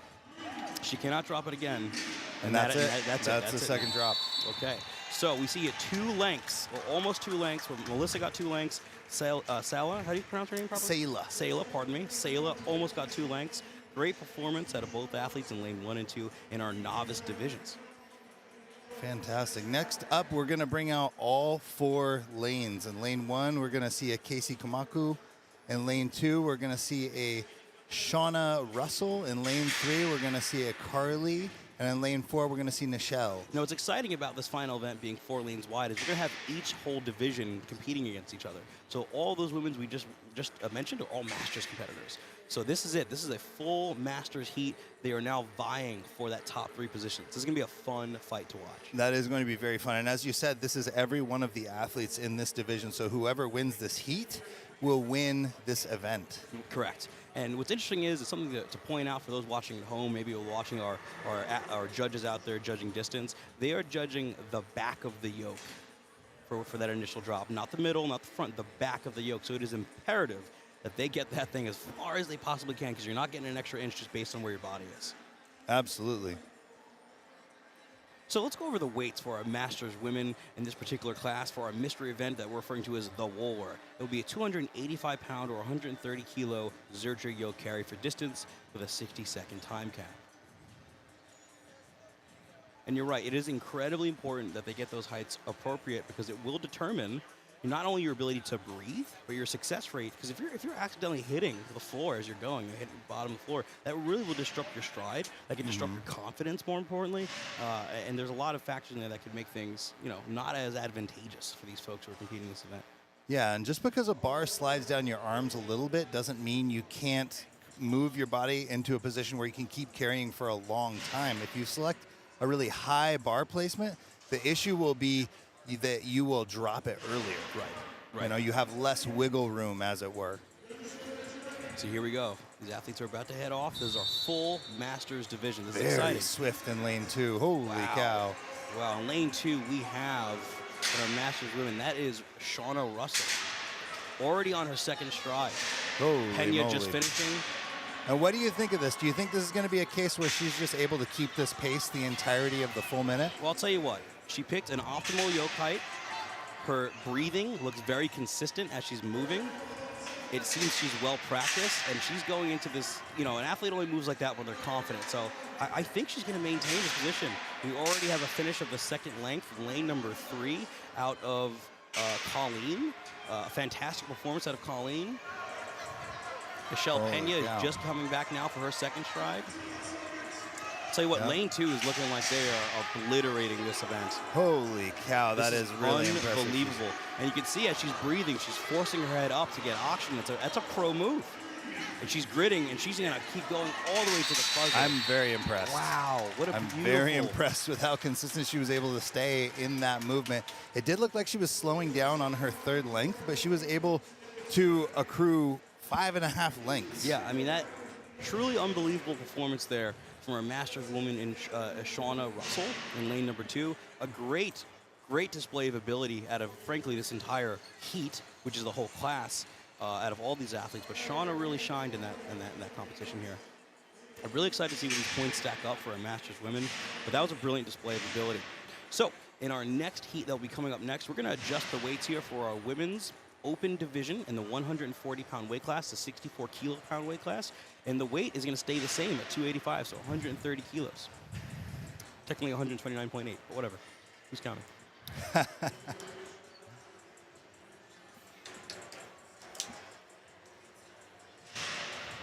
Now, I know you in particular have experience with this event. You talk about the Conan's Wheel, America's Strongest Man. You mentioned that you made a mistake in having it just slightly too high. And for you, what was that like when it was too high? What was the detrimental effects? Well, for you personally, we already talked about it kind of generally. What did it do for you? Because I know you in particular, you're an incredible mover. You pride yourself on your ability in that. So what was it like for an incredible mover then to make, to have something just a little offset for yourself? Yeah, well, I mean, from a, we'll say, first-person perspective, the pick just felt so easy. I was like, wow, okay, I'm real strong today. Right. And then as my position started to compromise, as my hips started to drift forward, my shoulders were getting tugged forward a little bit, I caught the ground a lot quicker than I was anticipating. Right. And that's why you have to make sure that you have the bar low enough that you're able to pick it high and then get enough clearance to go through that compromised position. And you're a bit of an athlete who I would describe as a bit of a squatty athlete. You have powerful legs. You have an incredible femur length to tibia length ratio, allowing you to have a lot of leg drive utilization. Thank you. I agree good. myself. You grew myself. That's cool. But so athletes, you generally do really well. And it really just goes to show you, even if you are optimized for an event and you are an incredible mover, every little factor of an event matters. Yep, every little detail. So coming on next for our next heat here, we have Vivian Lau, we have Rochelle Killian, and Shelby Duncan. And these ladies are finishing up their contest in the 64-kilo class. 285-pound Zercher for distance. All right, all three of them are off to a swift start. Absolutely. I know for Rochelle, if she's able to make this full distance, that will be a huge PR. Well, she looks like she's on her way. Yep. She can do this. Come on, Rochelle. A little more time. She got to stay tough. It looks like her shoulders are a little forward. Yeah, wow. she does. And that's a huge PR for her. And we have two athletes approaching the 2-length distance. Yeah, Shelby just completed. We have Vivian in lane number 1 just completed. So Shelby is now on her third stride. Shelby is really gutting this out here. Her first official drop. She needs to take a moment. And Shelby, oh, she just... Yep, and that's it right there. That's it, yep. We're short on time. She's got to. Oh, well, she's Shelby's got to move. No, that's an error. Oh no, she had one drop. Oh, that's right. So, okay, so on her second drop, wow, so that goes to the quality judging. Out of, we have an athlete down in lane 1. Hopefully, just fatigue. Just exhaustion. That was. So the people watching at home, the last couple seconds, I believe. Vivian in lane 1 was able to get that yoke out of the backfield, which is a difference in placing, yes? Yes, or was Shelby 2 lengths ahead? I think Shelby might have been just about 2 lengths, but it's close. We're going to have to look at the points later. But I do want to shout out the judging in lane number 3, I believe, where Shelby was. Yeah, Shelby was lane number 3, I believe. Yep. Her judge made a really brilliant call. Shelby dropped it. She picked it up again and dropped it, but on her second drop, she didn't move her feet. So she was able to get another inch or two. I made a mistake in assuming that she was done, but that was really good judging from Erin there in that heat. Because the rule is, you could drop it once. If you pick it up again and drop, but your feet don't move, it doesn't count. So that was brilliant judging. Okay, I see what you're saying. It was very close. That was really close. All right, so that is the conclusion of our women's 140-pound weight class, 64 kilos. We're now moving up to our 160. And there's going to be 2 heats for that because we have more athletes. In the first heat, we will have Alicia Saragosa and Katie Moore in our women's 160-pound class. The weight for the 160 is 325. So just about, it's 148.5 kilo. Yeah, that's like having a very, one of our larger athletes in the field, just carrying them just right in the crooks of your arms. An athlete who only weighs 160. Yeah. It's really impressive. Over double body. We're looking at double body weight there. Right, double body weight just about. So this is going to be really a display of grit here. Now, I know right now, we're not in the second heat, not the first heat, but in the second heat, we will have Alicia. We will have Tasha Whalen and Jenny Draper. They're tied on points. So it comes down to this event. This will be really exciting to watch. That will be exciting, and they're both tough athletes. Yeah, they're both tough. They both love to disassociate in events like this in a positive way. But to start us off, we will have Alicia Saragosa in lane 1 and Katie Moore in lane 2, again with a 325-pound max distance Zercher yoke carry. 50-foot lengths, I might add, for the people that are watching at home. Each length is 50 feet, or about 14.5 meters. Absolutely. And, again, we want to give a huge shout-out to these spotters and loaders doing a ton of hard work all day yesterday, doing a ton of hard work all day today. This is the first of 2 sessions for the day. So this morning we have our amateur and novice athletes. And this afternoon we have our adaptive and our pro athletes competing. And that will be starting at 1 p.m. It'll be on a slightly different stream here on YouTube. So make sure you go back to the Rainier Classic channel, or is it on the Dungeon? Dungeon Strength RX YouTube channel. There will be a separate link and a separate stream. But that will be happening today at 1 p.m. And it looks like our athletes are getting ready for this next heat. Here we go, the women's 160-pound division. Each length matters. Every inch matters at this sort of event. We have Elisa Saragosa in lane 1 and Katie Moore in lane 2. Elisa did a real good job keeping position as she was moving in that first length. Yeah, she looks like she's getting a little fatigued now. That's her first drop. Yep, she can take her time here. It's really important. She's electing to move pretty quickly. There we go. That could punish her. She's got to stay up with it. That was a lot of grit. That was really impressive. And that's important for points. That might earn her an extra point or 2. We have Katie Moore just finishing her second, so now it's going to come down to 20 seconds here. Yeah, and there's still 20 seconds is a lot of time to work. And this might be a case of the tortoise and the hare. And Katie Moore just edges it out with great positions in a full length, I might add. Congratulations to Katie Moore in lane number 2. That was brilliant. Superb pacing. That was a case of superb pacing, making sure that she didn't get too exhausted through the movement, acquiring as much distance as possible in that full 60 seconds. That was 4 total lengths for her. That's huge. That's huge. 3 total lengths. Yeah. And just very impressive. So 3 lengths is the number to beat for this next heat, because this is the same class that we're going to be looking at. We have Amanda Letty in lane 1, Jenny Draper in lane 2, Tasha Whalen in lane 3, and Bailey, is it Facemeyer? Facemeyer, I believe. Facemeyer in lane 4. All right, so this is for all the kit and caboodle. We have Jenny and Tasha tied on points. Lanes 2 and 3. Those are the ones to watch who want to win this contest. Yeah, and again, these ladies are carrying twice their body weight in their arms. That's a lot. And then we also have a battle between lanes 1 and 4 for third position. This is a dogfight, so every length matters, especially for this heat. Yeah, this is a very exciting heat, and they are tied for points. They are is that tied. Correct? So it matters. I kind of hope they finish on corners. I know we have a very special tiebreaker event. But I think that these two are absolute gamers, and that they will be pacing this beautifully. And I don't think we're going to end up on a corner. I don't think either of them are going to allow that to happen. They're going to go all the way through the timer. Well, I asked Jenny what her game plan was. She had to disassociate and win. There we go. So let's see. So a here. nice swift pace from Jenny. Jenny's a little bit ahead on the field. It looks like Jenny and Amanda are in the lead. Jenny is squeaking out in front right now. 2 lengths complete. As her coach, I might say maybe a little too fast on Yeah, these resets. I do agree with you. I think she's kind of coming out a little hot, but she's got to stay at least a little bit ahead. She has some very fierce competition in lanes 1 and 2 with Amanda and Tasha. So Jenny's coming up on the event win right now. She's already completed 3. She needs to complete this 4th, but Tasha is right on her butt. Tasha will not give up. And Tasha looks like she has plenty of clearance on that yoke. She does, and Jenny's looking close. This is going to be interesting.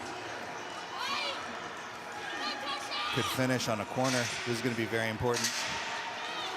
And Jenny with a quick reset in order to edge her out. And Jenny takes the event win. Amanda did a absolute pro move. What'd she do there? Very wise. She went backwards. She picked it up and moved backwards. What a brilliant move from Amanda. That was lane 1. very wise. I didn't even think about that. Yeah, that's that a is very smart move. Smart move, Amanda. Very smart move. That was actually that I would say that's an adaptation from an older technique that was used in some Husafeld carry runs where when somebody was coming to a corner and they're trying to turn but they know they don't have the strength to turn, they can touch the line and then start to move backwards and pivot as they fall. That was very impressive. I want to give a massive congratulations to all the women that competed in our women's 160 division. That was so close from every event, from event to event. We had so many ties, back and forths. Massive congratulations to Jenny Draper for taking the event win and the contest win out of the the sweaty pig. And a massive congratulations out of Tasha, her first appearance in the 160-pound weight class, taking 2nd place and nearly competing a top 10 placer in the world in the class above. Yeah, Tasha should be extraordinarily proud of her performance. Great work. That was a fantastic heat. That was really fun to watch. It was really fun. I really want to see the points later to see who ended up taking 3rd, because that was a very vicious fight out of lane 1 and lane 4. So I'm really curious how those points match up. And who knows, even in the first heat there, we had our athlete in Katie with a fantastic finish as well. So as soon as those points add up, I'm sure we'll get those soon enough. Yeah, so it looks like the sheet that I have is not currently updated. Oh, wrong class. Let's see here. Hopefully we pull these up for everybody. Scroll on over. So in first place, well, that's so this is correct. before. Yep, we're still tallying the war points because the judges and spotters have not gotten the points into the scoring table yet. Take a few minutes here. Yep. But here we go. We have Jenny Draper in first. Going into the last event, they were in fact tied, and there was a 1.5 point distance between Tasha and Jenny, who were tied, and Amanda, who was in lane 1, who looks like she took 2nd in that event. So she'll gain a point on Tasha. Tasha will lose 2 points on Jenny. So it does look like the placing is going to be Jenny, Tasha, Amanda. What a fantastic performance out of those 160s. And for the official count, we'll go back to that in a moment. In the next class coming on up, we have the women's 180-pound division and the amateur division, and the men's 175. There's one athlete in each division, so they'll both go out together. You have Annalise Coleman in lane 1 and Scott Sherman. Now, let's go over the weight for Annalise. She'll use a 345-pound for such a... She's so strong. Oh, man, she's so strong. And that's a legitimate weight for that class. And for the men's 175-pound, we'll have a 415-pound Axel Zercher carry. Why am I saying Axel? Yoke Zercher carry. That's okay. That's okay. I think we all know what you mean. It's the crossbar on this yoke is rather thick. Most of the people that are familiar with a normal gym setting, you'll be used to a little bit of a thinner bar on just like a barbell or the handle on a dumbbell. If you go over to the collar where you put the plates on, that's going to be a 2-inch diameter, and that 2-inch diameter is smaller than the crossbar on these yokes. So the crossbar is a little larger, and that's going to come into, the way that these athletes are gripping the actual bar. If it was a little thinner, it would actually cut into the tissue a little bit more and be a lot more uncomfortable. Yeah, you would think the larger diameter would make it more cumbersome or more difficult, but it's a bit more comfortable, truth be told. Yeah, it distributes the force across a broader area on the arm, and creates less issues when just absolutely trying to carry over 400 pounds in the crook of your elbows. Right. Which, on paper is an insane task to do. Yeah. But we're not here for normal things. We're here for sport, and sport is not normal. We love it. We love it a lot. We want some more. It's so cool. So cool. All right, so it looks like our next two athletes are ready to go, and we do have, again, Annalise Coleman in lane 1 and Scott Sherman in lane 2. Again, the weights will be 385 pounds for 345 pounds for Annalise and 415 for Scott. Now, even though these athletes are competing on their own, essentially, within their group, they're going to want to put in a good performance. At the end of the day, they trained probably well in excess of 12 weeks for this event, and they want to prove to themselves that their training was worthwhile, that they can hit these PRs that they establish in the gym. They just make themselves proud. So Annalise with a first successful completion. Scott just about to finish his first one. Absolutely. And to go back to a little bit of what you mentioned yesterday, even if you're competing in a class that is your own, it's just you in that particular class, it is very valuable to develop the skill of competition, because they're developing the skill of being able to show up on the day and perform on the day. Absolutely. It's easy for people to wait for a real good day in the gym and hit a certain number. It's much more challenging to plan and prepare and show up when the time is right. And that really kind of gets in a bit of a slightly esoteric conversation, just like the sport of competition, the sport of competing, in that, it is perfectly fine and okay to be a lifter who just enjoys training in the gym or training for health. But when you start to step up to environments like this, you'd be amazed at what you could pull out of yourself and how proud you can make yourself, and learn about yourself, more importantly, because at the end of the day, you're putting yourself in an environment that is oftentimes new to you, so it's could be uncomfortable for new stimulus. You're using equipment that isn't your own, and you might be competing with individuals you don't know. And what you'll end up finding is massive spurts of personal and physical growth. And those two things ultimately are what end up making sports so beautiful, because whether you come in first or last, if you do your best, and whatever that means, whatever metric that may mean, you are going to grow. And that's ultimately why I love sport like strongman in particular, which, at least in my opinion, is the ultimate expression of human strength and ability. And that's the environment that this generally curates. Absolutely. I completely agree. And I also agree on the point that strongman is, I would say that it is the best test of actual functional strength. Yeah, and you call it functional strength, you can call it power, due to the fact that so many different techniques are permitted and styles are permitted of approach, you are going to get the true even keel, strongest individual. And that's what I happen to love about it. And, obviously other strength sports are fun, but other strength sports only test a single modality, and that's what they're designed to do. Whereas this is, we're going to throw everything at you. Let's see who comes out the other side. Yeah, and if strongman didn't test something, it is a sport where you can literally test anything. Yeah. So you say, I've never seen a snatch in a strongman competition. Give it time. You can put a snatch in a strongman competition. That's perfectly fine. You can test literally any movement. Yeah, and that's the beauty of the sport. It's not hindered by quote-unquote dogma or rules. So next on up in our next grouping here, we have another two athletes. We'll have Jacob Martin in lane number 1 competing in the novice lightweight division. And we have PR also competing in the novice lightweight division. PR comes out of Salt Lake City, Utah, training out of the Sweaty Pig. So it'll be exciting to see these two athletes compete. It's always fun to see I'm a big fan of the novice divisions because it's essentially the future of the sport.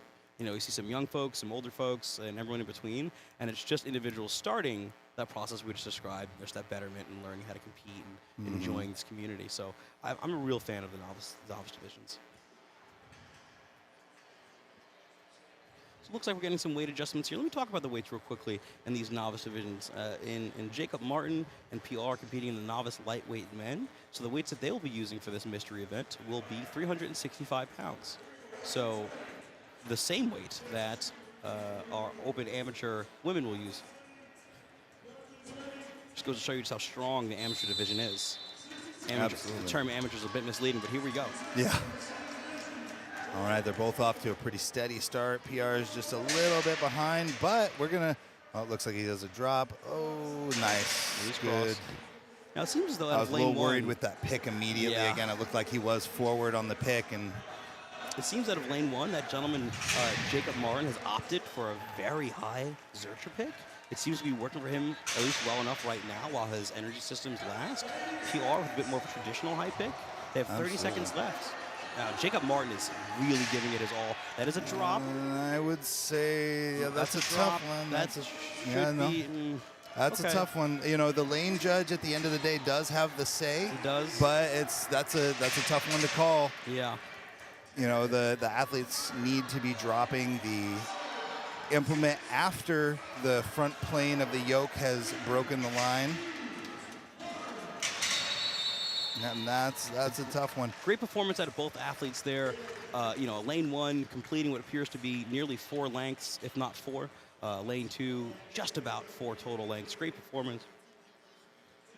Yeah, I think you're about right on those lengths. Something around that. But great work out of PR and Jacob Martin. Fantastic. And in the next heat, we're going to have the novice heavyweights coming up. So we got, is that right? Sorry, Novice lightweight, I believe. You are correct. Novice lightweight. Yep. So we should have Jameson Burr, Joseph Valentine, and Halua Pakiona.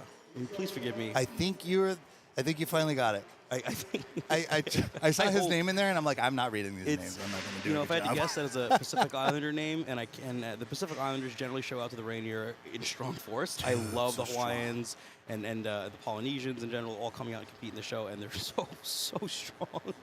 You coach arguably the most successful Polynesian athlete in the sport, in Angelica Jardine. Nope. A biracial individual. She's Polynesian and Mexican, and she represents her cultures really proudly. Absolutely. A tremendous force in the Pacific Northwest, and still quite a young athlete, still developing. Sub 30, right? 27? 28? Yes, and sub 30. And also what I mean to say is she hasn't been in the sport many years. The training yet. age is young. Yeah. The potential is still profound. Very profound, to put it lightly. Yeah, a force to be reckoned with in the next several years. Exactly. And I mean right now, but in the next several years as well. Absolutely. So again, we have Jason Bird in lane 1, Joseph Valentine in lane 2, and Halua Pakiona in lane 3 for our novice lightweight men. All right, looks like the judges are just getting some final words into the athletes. They're about to begin. Again, this is the final event of the day for these amateur and novice athletes. The event is called The War. It is a yoke carry, but in the front of your body, in the crook of your arms. You could call this a Zercher front carry with a yoke. And these athletes are trying to get as far as they can in 60 seconds with the set weight. So they're going to have to manage their energy systems. They're going to have to make sure that they can keep moving and make sure that they don't get more than one drop in a single length, because once you drop a second time in one length, that is the end of your run. Doesn't matter if it's only 15 seconds in. Doesn't matter if it is.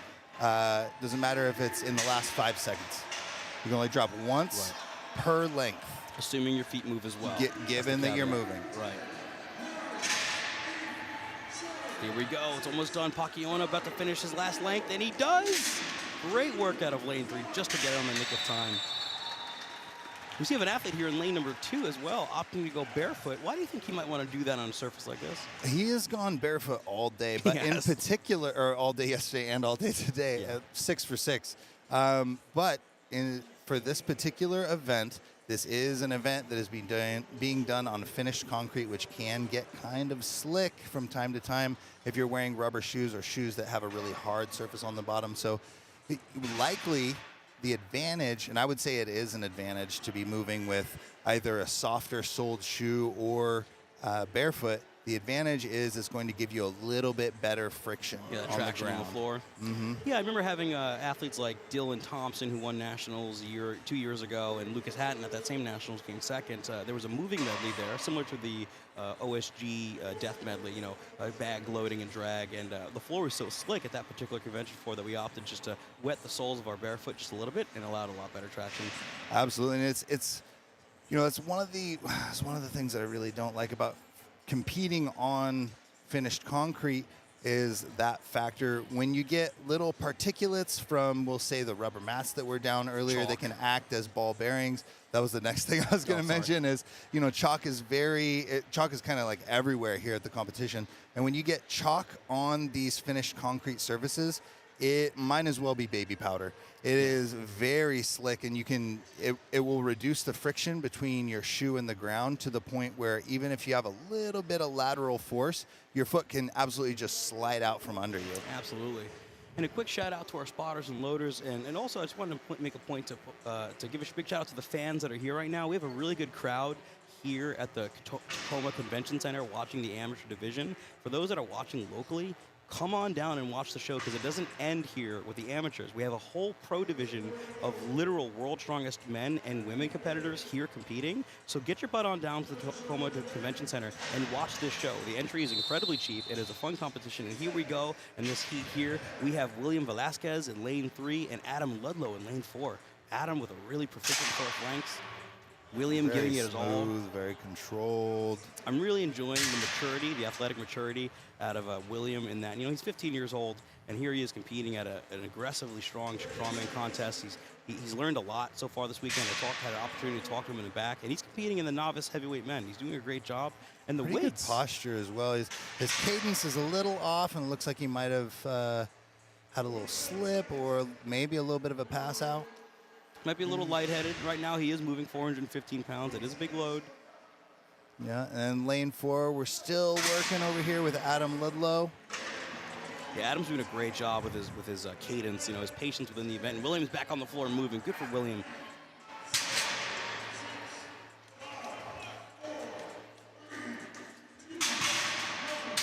Good on him for getting a little further in that last couple seconds.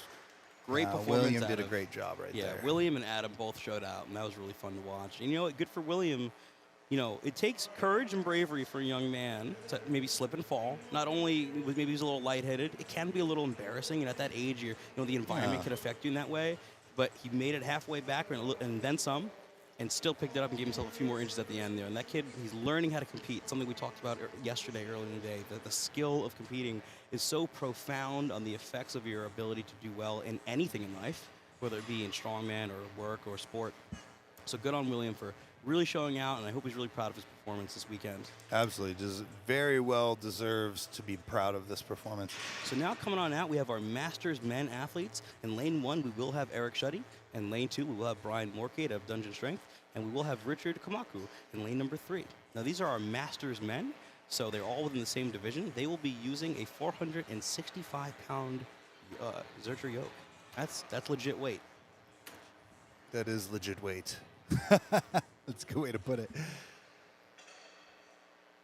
Yeah, so, after 5 events to do this and to perform it for an entire minute, those legs are going to be so exhausted, and the midline is going to be extremely taxed. They just got done deadlifting as many repetitions as they could in a minute. You said something earlier today. Right. You said something really interesting there. You said the midline. What does that mean for our casual viewers and fans? What is exactly is a midline? Yeah, so when I say midline, what I'm referring to is the abdominals and lumbar and obliques and even the QLs, everything through the waist region. Right. You could even say below the shoulders, above the hips. So the trunk of the body. Yep, the trunk. And so, just above the hips is where I would say is the midline. You could call it waist, but that is an area that can fatigue and really get beat up in the sport because you are forced to stabilize extremely heavy loads in extremely awkward ways. Right, so here we go. Eric Shuddy in lane 1, Brian Morcade lane 2, and our boy, Richard Kamaku in lane number 3. Or I believe Komoku, I believe is how it's pronounced. Pardon me. I think you're right. I think you're right. But I could be wrong. Richard showing out here in lane number 3. It seems as though him and Eric Shuddy are real neck and neck right now. Brian is impressing me here because he's I've seen him do some front carries and really struggle with this kind of event, and he is keeping up with the field pretty well. He is. And I also want to shout out with Brian that I know Brian over the last 2 years has lost an incredible amount of weight. And I believe he started this sport initially just to get healthy and just to be a healthier human. And right now, to have him compete this well with that much weight loss and that much grit, if you will, I'm really proud of Brian. Oh, okay. We'll see if that is... We'll see where they'll give Brian. But you know what? Regardless it of was where real it is, close, but yeah, that was fantastic. He pushed right through the end, and yeah, I mean, he selected the perfect amount of time to be able to finish that length and said, I'm just going to work until this whistle goes. Yeah. And you know what? Every athlete in our Masters division over the course of this weekend has been busting their ass, and it's been real joy to watch. So great job to all of them, Brian included. We're now starting our amateur division. We're going to start with Aaron Patton and Nick Gale in the men's 200-pound division. Now, the weight that those gentlemen will use in the men's 200-pound division, I'll get to it right now. That weight will be 455 pounds, so the same weight, actually, as our Masters men. Yeah, and it looks like we'll have two heats of the 200 men, and this first one in lane 3, Arlo, with lane 4 being Dick. So these guys, they're both pretty swift. It's going to be fun to watch this heat. Yeah, Arlo in particular, I know he's coached by Aaron Murray, and Arlo has a real knack for moving events, assuming he keep his head about him and keep composure. I'm excited to watch him. I've yet to watch Dick Gale, outside of this contest, but I'm really looking forward to these two's performance. Yep, so we have spotters and loaders getting the bar height right, making sure we have the correct weight on the correct implements. Again, the 200-pound amateur class is going to be 2 heats. This first one's going to be 2 athletes. The second heat is going to be the rest of the field with 4 athletes. Yeah. And you'll notice there'll be a little bit of a reset time each time here. That's just the spotters and loaders getting the yokes in the appropriate position, the appropriate height for the athletes in their pick height, and then also, more importantly, give them just a hair of rest because these guys have been hustling all day. This show is going quick. It's a very fast-paced show. A lot of strongman contests around the country might take an excess of, let's say, 4 or 5 hours to complete. Right now, we're only about 2 hours deep, and we're finishing our full show for the amateurs. And today, and I do think that is playing a factor today for a lot of these athletes. Yesterday ran a little longer. Today has been very swift. We will likely be shaving an entire hour off of the time from the beginning to the end of the 3 events, and that is going to mean that there's 20 less minutes of recovery between events or so. Maybe even a little bit more, maybe closer to 30, actually. And it won't be until we get to our Pro-Am show that I hope you all tune in for later this afternoon that things will slow down a hair, because that contest will feature a max squat, and you'll see things slow down quite a bit for that. It looks like Arlo is a little bit in danger of passing out right there. And I think his run is done. That's a second drop. Second drop on the length, yep. It looks like Dick Gale is out here killing it right to the very end. Very well done. Fantastic work out of Dick Gale in lane number 4. Great job, buddy. Excellent work from both athletes. A lot of grit in Arlo and Dick Gale. Fantastic work, boys. So we're going to get our measurements now. We're going to clean the floor a little bit. If you notice, those watching the live stream, we're wiping down the floor each time. If there's excess of chalk or sometimes bodily fluid, whether it be sweat or otherwise, they got to make sure that the floor is, as clean as possible so everyone has an even shake at this contest. The last thing you want is a little bit of a slippage, whether it be chalk or otherwise. Absolutely. And so this will be the second of 2 heats with our 200-pound amateur men. In lane 1, we're going to have Matt Earhart. In lane 2, we're going to have Kevin McKenta. In lane 3, we're going to have Craig Tucker, ya boy. And in lane 4, we're going to have Connor Kenkelorg. Also our boy. Coached by Lucas Hatton. Our boy. A dungeon strength I like boy. Connor. He's a good dude. Best. He's fun. What I really like watching about Craig and Connor in particular is that they're both dynamic athletes coming from various sports. Connor doing track and field and throwing, Craig coming from Olympic weightlifting, and you can kind of see that performance or that display of power in their performances this whole weekend thus far. And right now, those two are fighting for first and second place in this contest. So this is an important event for them. It looks like everybody's checking their yoke heights. I know Connor just did a little pick there to stay ready. And the thing is about Connor and Craig is that they're both vicious movers. They like to move. They're both fast. So expect to see a real display of that out of those two. And not for nothing, our boys Kevin McCanta and Matt Earhart are also fighting for third position. So this whole heat really matters. Absolutely. And so it'll be interesting to see if either of the two runs from the previous heat come into play here. Kevin's looking a little unstable. He's shaking his head after that drop. Likely got it a little bit too heavy on the, and that's the second drop. That's a tough one for Kevin. Connor's just looks ahead, like he's however, passing out rushing. a little bit. Looks like Connor's rushing just a little bit, needs to be a little bit more in control. Craig is just behind him. Unfortunately, Kevin might be taking a break here. Yeah, and that is a heavy yoke to be carrying 455 directly on your stomach. It can absolutely just cut you down. Connor is fighting for every inch. That is 204 kilos for those watching at home. Fantastic work. Connor's got to gather himself now. They're not done. Craig Connor needs to stepping go. under. Craig with the tortoise and the hare approach. Craig is coming back. So this is where it Connor's comes. gathering himself, making sure he gets everything just right. It looks like he's getting a little fatigued there. And I will say the difference between Craig and Connor was Connor really rushed those first two lengths, and Craig just kept this manageable pace, and here he is taking the event. Fantastic Very work. well done. Very well done out of all these athletes, but really, Craig showed up on that event. Yeah, Craig, Craig and both Connor are really good displays of what we were talking about, that skill of competing. Craig just edging him out here, but all weekend those two were fighting for first and second position. That was a really beautiful display of our men's 200-pound weight class, 90.5 kilo pound weight class. That is the end of that contest for those gentlemen. Coming up next, we have our men's 231 or 105 kilo weight class, pardon me. In lane number 2, we will have Pablo Levinosa, CJ Packer, and Nate Lundstrom in lane number 4. This is going to be really fun to watch. Now, CJ, because he's already won the competition, I believe he'll probably move the yoke a couple of inches just to slot lock in one point, and then he's done, essentially. So it'll be a real fight between Pablo and Nate. Absolutely. And, this is the entirety of the 231 class here in the amateur division, but this afternoon, we're going to see the actual middleweight professional division. Yeah. Pro-Am division, that's Yeah, right. the Pro-Am division, I should say. And in that division, we have multiple athletes who've competed at World's Strongest Man, multiple athletes who've competed internationally, and multiple newcomers who are trying to fight for that Pro-Am, pro card. Not only a pro card, but also trying to fight for a qualifier as well for those that rank high enough for the Arnold Amateur. So in the afternoon, expect an incredible display of power in our men's 105 kilo division. Absolutely. All right, judges and spotters and loaders getting everything dialed in on the field.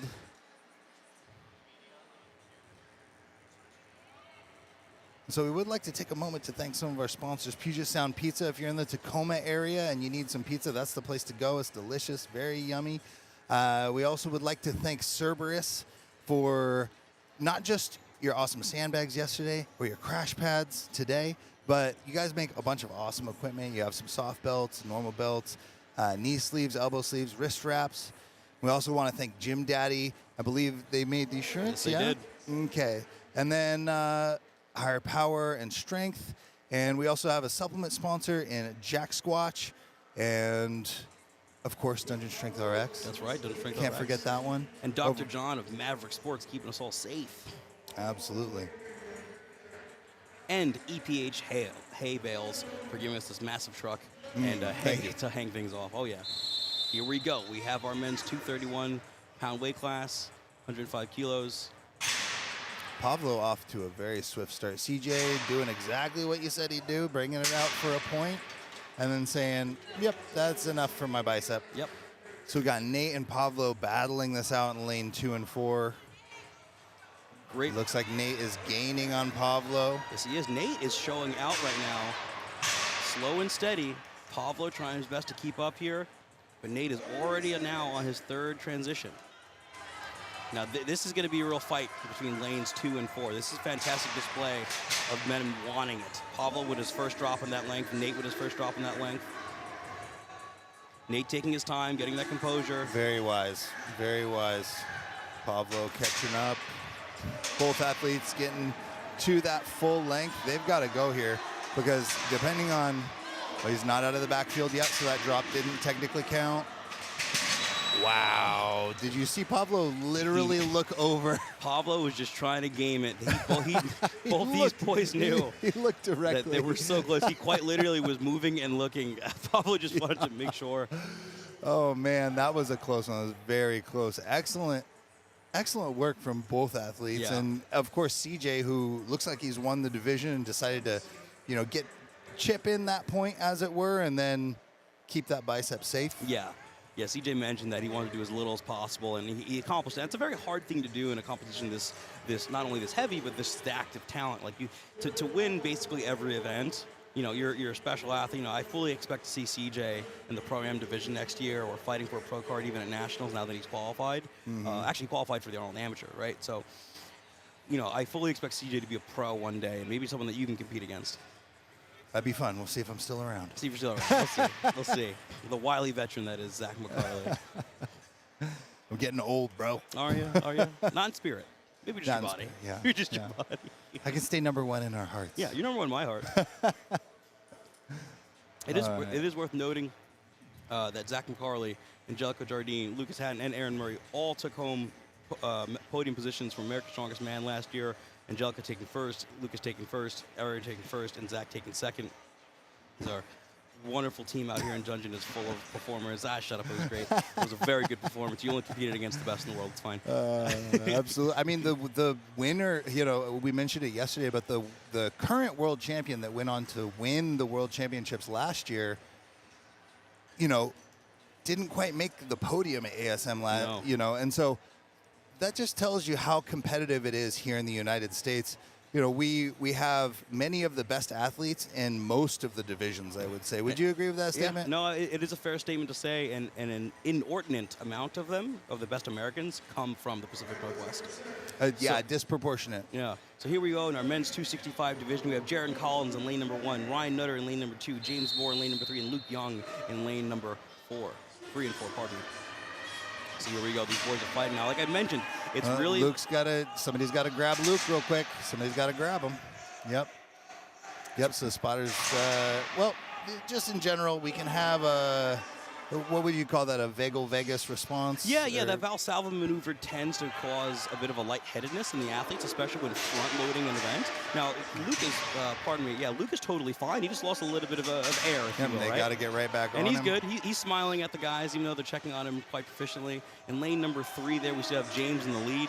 And again, it's really worth mentioning that these gentlemen are essentially fighting for a spot to compete at World's Strongest Man in the 120 kilo division at the Arnold Sports Expo, because that is the only world title for this class. I really want to harp on that because these gentlemen are really giving their all. That is an important contest for that class. Absolutely. And wow, you know what? I love that he is still working. He's going to get the whole distance. I love that. And James Moore, I want to point out, James Moore zeroed the last event, and at no point was it in question whether he was going to push as hard as he possibly could in the event thereafter. I love an athlete that does not allow a previously bad result to determine the result in the next event. You have to have the memory of a goldfish when you're an athlete, when you're competing. Absolutely. You just 5 seconds later, it didn't happen, right? So going into the next event, it's a new competition, if you will. That's how I like to reframe it for some of my athletes, and it is equally important to get that going for everybody. Absolutely. Yeah, I typically give athletes like 1 to 5 minutes to process if they have an hour or more between events. But if they don't, if it's a quick turnaround like today, listen, once you're off the field, that's done. It's over. It's in the past. It's water under the bridge. You got to move on because you have to focus on the next challenge. Right. And the thing is, too, me and you have been in the sport long enough to see, or just sports in general, wild things happen. Mm-hmm. You could have a really bad result to your own standard in an event, go into the next event, do really well. You could still win the show. Absolutely. Like, it doesn't mean it's over, or podium, or whatever it is that you're trying to do. Absolutely. In this next grouping of the men's 265-pound weight class, we will have Zach Hash in lane number 1, Tanner Jacobson in lane number 2, Nathan Heddick in lane number 3, and Trevor Dahl in lane number 4. Heddick and Tanner have been a real joy to watch the whole competition, as all the athletes have been, obviously. But in terms of the trading of points in first and second and thirds, those two athletes in particular have been real fun to watch. And right now, it's not over for Trevor Dahl, who I believe is currently in the lead based on his positions of Writing and Zach Hash. So this is a very important group here to determine the final placings of this contest. Yeah, and this is the last heat for the 265 division. And they're moving 505 pounds. That's a lot of weight. Yeah, 230 kilos. So it looks like Hedrick has the lead right now. Tanner is just behind him. Nice and steady. Beautiful position. A lot of these athletes in great position. It does look like in lane 2, Tanner is a little forward with the shoulders, in my opinion. I'm curious if that's going to really start to punish him as the distance adds up. He's staying really strong. And he just surpassed Hedrick. However, I do think Hedrick's general positioning is better, but it seems as though that Tanner is just strong enough to grit this. Yeah. Here we go. This is the final strides now. This is where it matters the most. I'm very impressed with how much work Tanner needs can to move. output. Tanner needs to move if he wants to stay ahead of Hedrick. Yep, both athletes are starting to bow forward at the thoracic spine. Pick it up from the back. Oh, and that's a tie. See, and that is a tie now for Tanner and Hedrick. Now, had Tanner elicited the technique that you and I talked about of just picking it up and going backwards, had he had that awareness, he would have had the event win.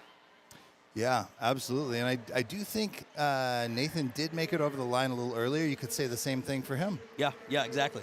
Both athletes could have done that. You can see them congratulating each other. That was a very hard-fought competition between all the athletes in the 265, but those two have been swapping back and forth all day. And then, of course, we have Zach Hash as well. I'm not sure who is actually in the lead at this point. Right now, I'm going to go off of just kind of memory and timings. It is possible. I think Hedrick might have the edge, but it is possible he might have a tie. Yeah, so it looks like Tanner was coming into that event. Tanner was in first with 35.5 points. Nathan Hedrick was in second with 34.5 points. And then Zach Hash was in third with 33.5 points. So every one of those athletes was separated by 1 point. So based on what which we're is seeing, one placing. One placing. So based on what we're seeing here, it's more than likely that Tanner won the show. Because it looks like it was a tie. And again, if Nathan would have had the awareness to drop the yoke and then pick it back up and move the front edge backward across the line, we would have a tie, and I would be a happy man because we get to watch the tiebreaker. I'm really hoping. I actually think within our Pro-Am, which you all should tune into later, the Pro-Am divisions are coming up later, and that is a huge portion of the show. But I think in our women's middleweight, we're definitely going to have a tie, and I'm really looking forward to that. I really want there to be a tie. I want that seventh event. Yeah, I want to see people have to fight for this. Countbacks are lame. They're important, but they're lame. Boring. All right, so now we are starting our men's open division. We will have Dave Watson in lane number 1, Taryn Showerbaugh in lane number 2. Now, these men will be moving a 545-pound Zercher. Oh, here we go. So we have a bit of an athlete. Yeah, these are correct athletes. So this is just shy of 250 kilos. It is 248.5 kilos. And here we go. In lane number 1, again, we have Dave Watson. In lane number 2, we have Taryn Showerbaugh. Here we go. Both these gentlemen seemingly picking appropriate yoke heights. The pacing I really like out of Taryn in lane 2. Dave is just ahead, but let's see if this pacing of Taryn. I'm a big fan of the entire, we'll say, aura around shirtless lifting. Yeah. I love it. It's we haven't seen that. Do you think that there is a certain advantage to wearing a shirt versus not wearing a shirt when carrying something like this yoke in front of you? I think it depends on the apparatus that you may be carrying. Dave there, he's a burly man, and he might have found that the tape on the body had better adhesive stick than the shirt. Some shirts tend to be slick when trying to carry something, so he might have found that this is more optimal for him to go. Or maybe he wants to show off those really sick tattoos that he has, because he has a beautiful back piece there, and maybe he just wants the crowd to know. So fantastic work out of both Dave Watson in lane number 1 and Taryn Showerbaugh in lane number 2. And also that is the end of their competition. Both these gentlemen competed so fantastically well throughout the duration of this contest. That is the end of the Open Men's Amateur for them. We still have one more heat to go for a Men's Open Amateur. In our last heat, we will have Axel McCrum, Sam Sheether, Jordan Reimers, and Tomas Zayas. Now, this will be a fun heat to watch. All 4 of those guys have been trading points throughout the whole show. And in fact, yesterday, the start of this day 2, 3 of them were tied on points.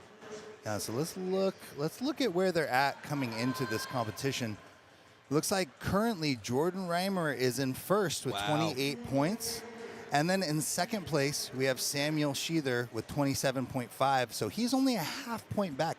Literally, so long as there's not a tie, whoever whichever one of them, if one of them takes first, you win the event, you win the entire show. Right. But Or in just beat each other. Yeah, in third place we have Axel McCrum with 22.5, so he is 5 points back from second place. That's a difficult. That's really difficult to make up with. What about fourth place here? Yeah, fourth place we have Tomas. So it looks like Axel's probably pretty solidly safe in third place, assuming this goes moderately well. Yeah, points gap is 7.5 points from third to fourth between Axel and Tomas. And so, realistically, it does look like Axel has locked up third place. Right.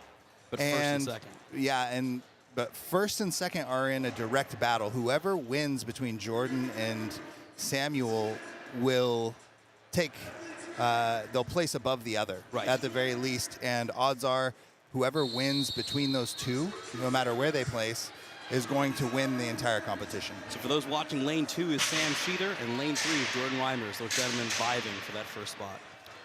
So both of them taking a little bit of time to go around. This is an exciting Axel heat. is just full sending this. Absolutely, and he's got to, because if he wins the event and puts some people between the first and second place, he could make up some ground. It's a bit of a large gap to completely make up. So Axel is already on his third length. Jordan is just ahead of Sam. It's going to come down to the nitty-gritty between lanes 2 and 3. It looks like Jordan is finishing that third length. Sam has his second drop.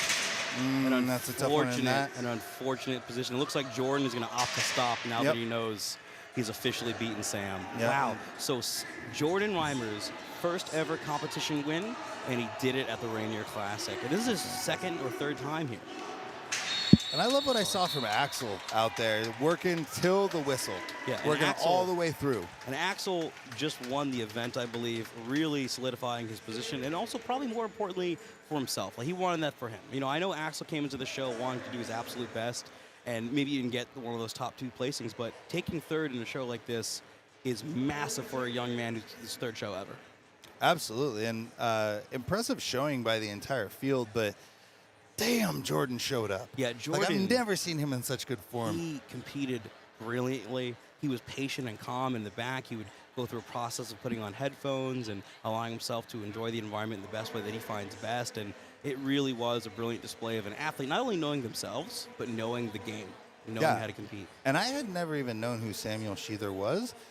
Very impressive showing from Samuel as well. I do believe that we could very likely see those two competing against each other in the future. For a long time. And that being said, we want to congratulate every athlete that competed in the novice and amateur divisions throughout the duration of this whole contest. Thank you, all of you who competed so hard and put all your hearts on the line.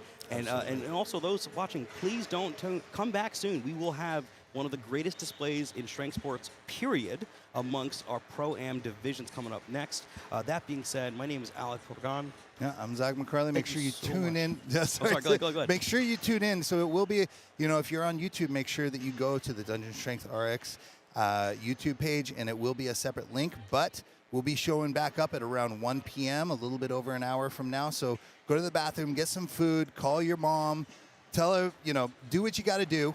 But make sure you come back for 1 p.m. That's going to be an incredible showing from those pros and those adaptive athletes that we have here. Thank you so much, everybody. Bye. Thank you. We'll see you then.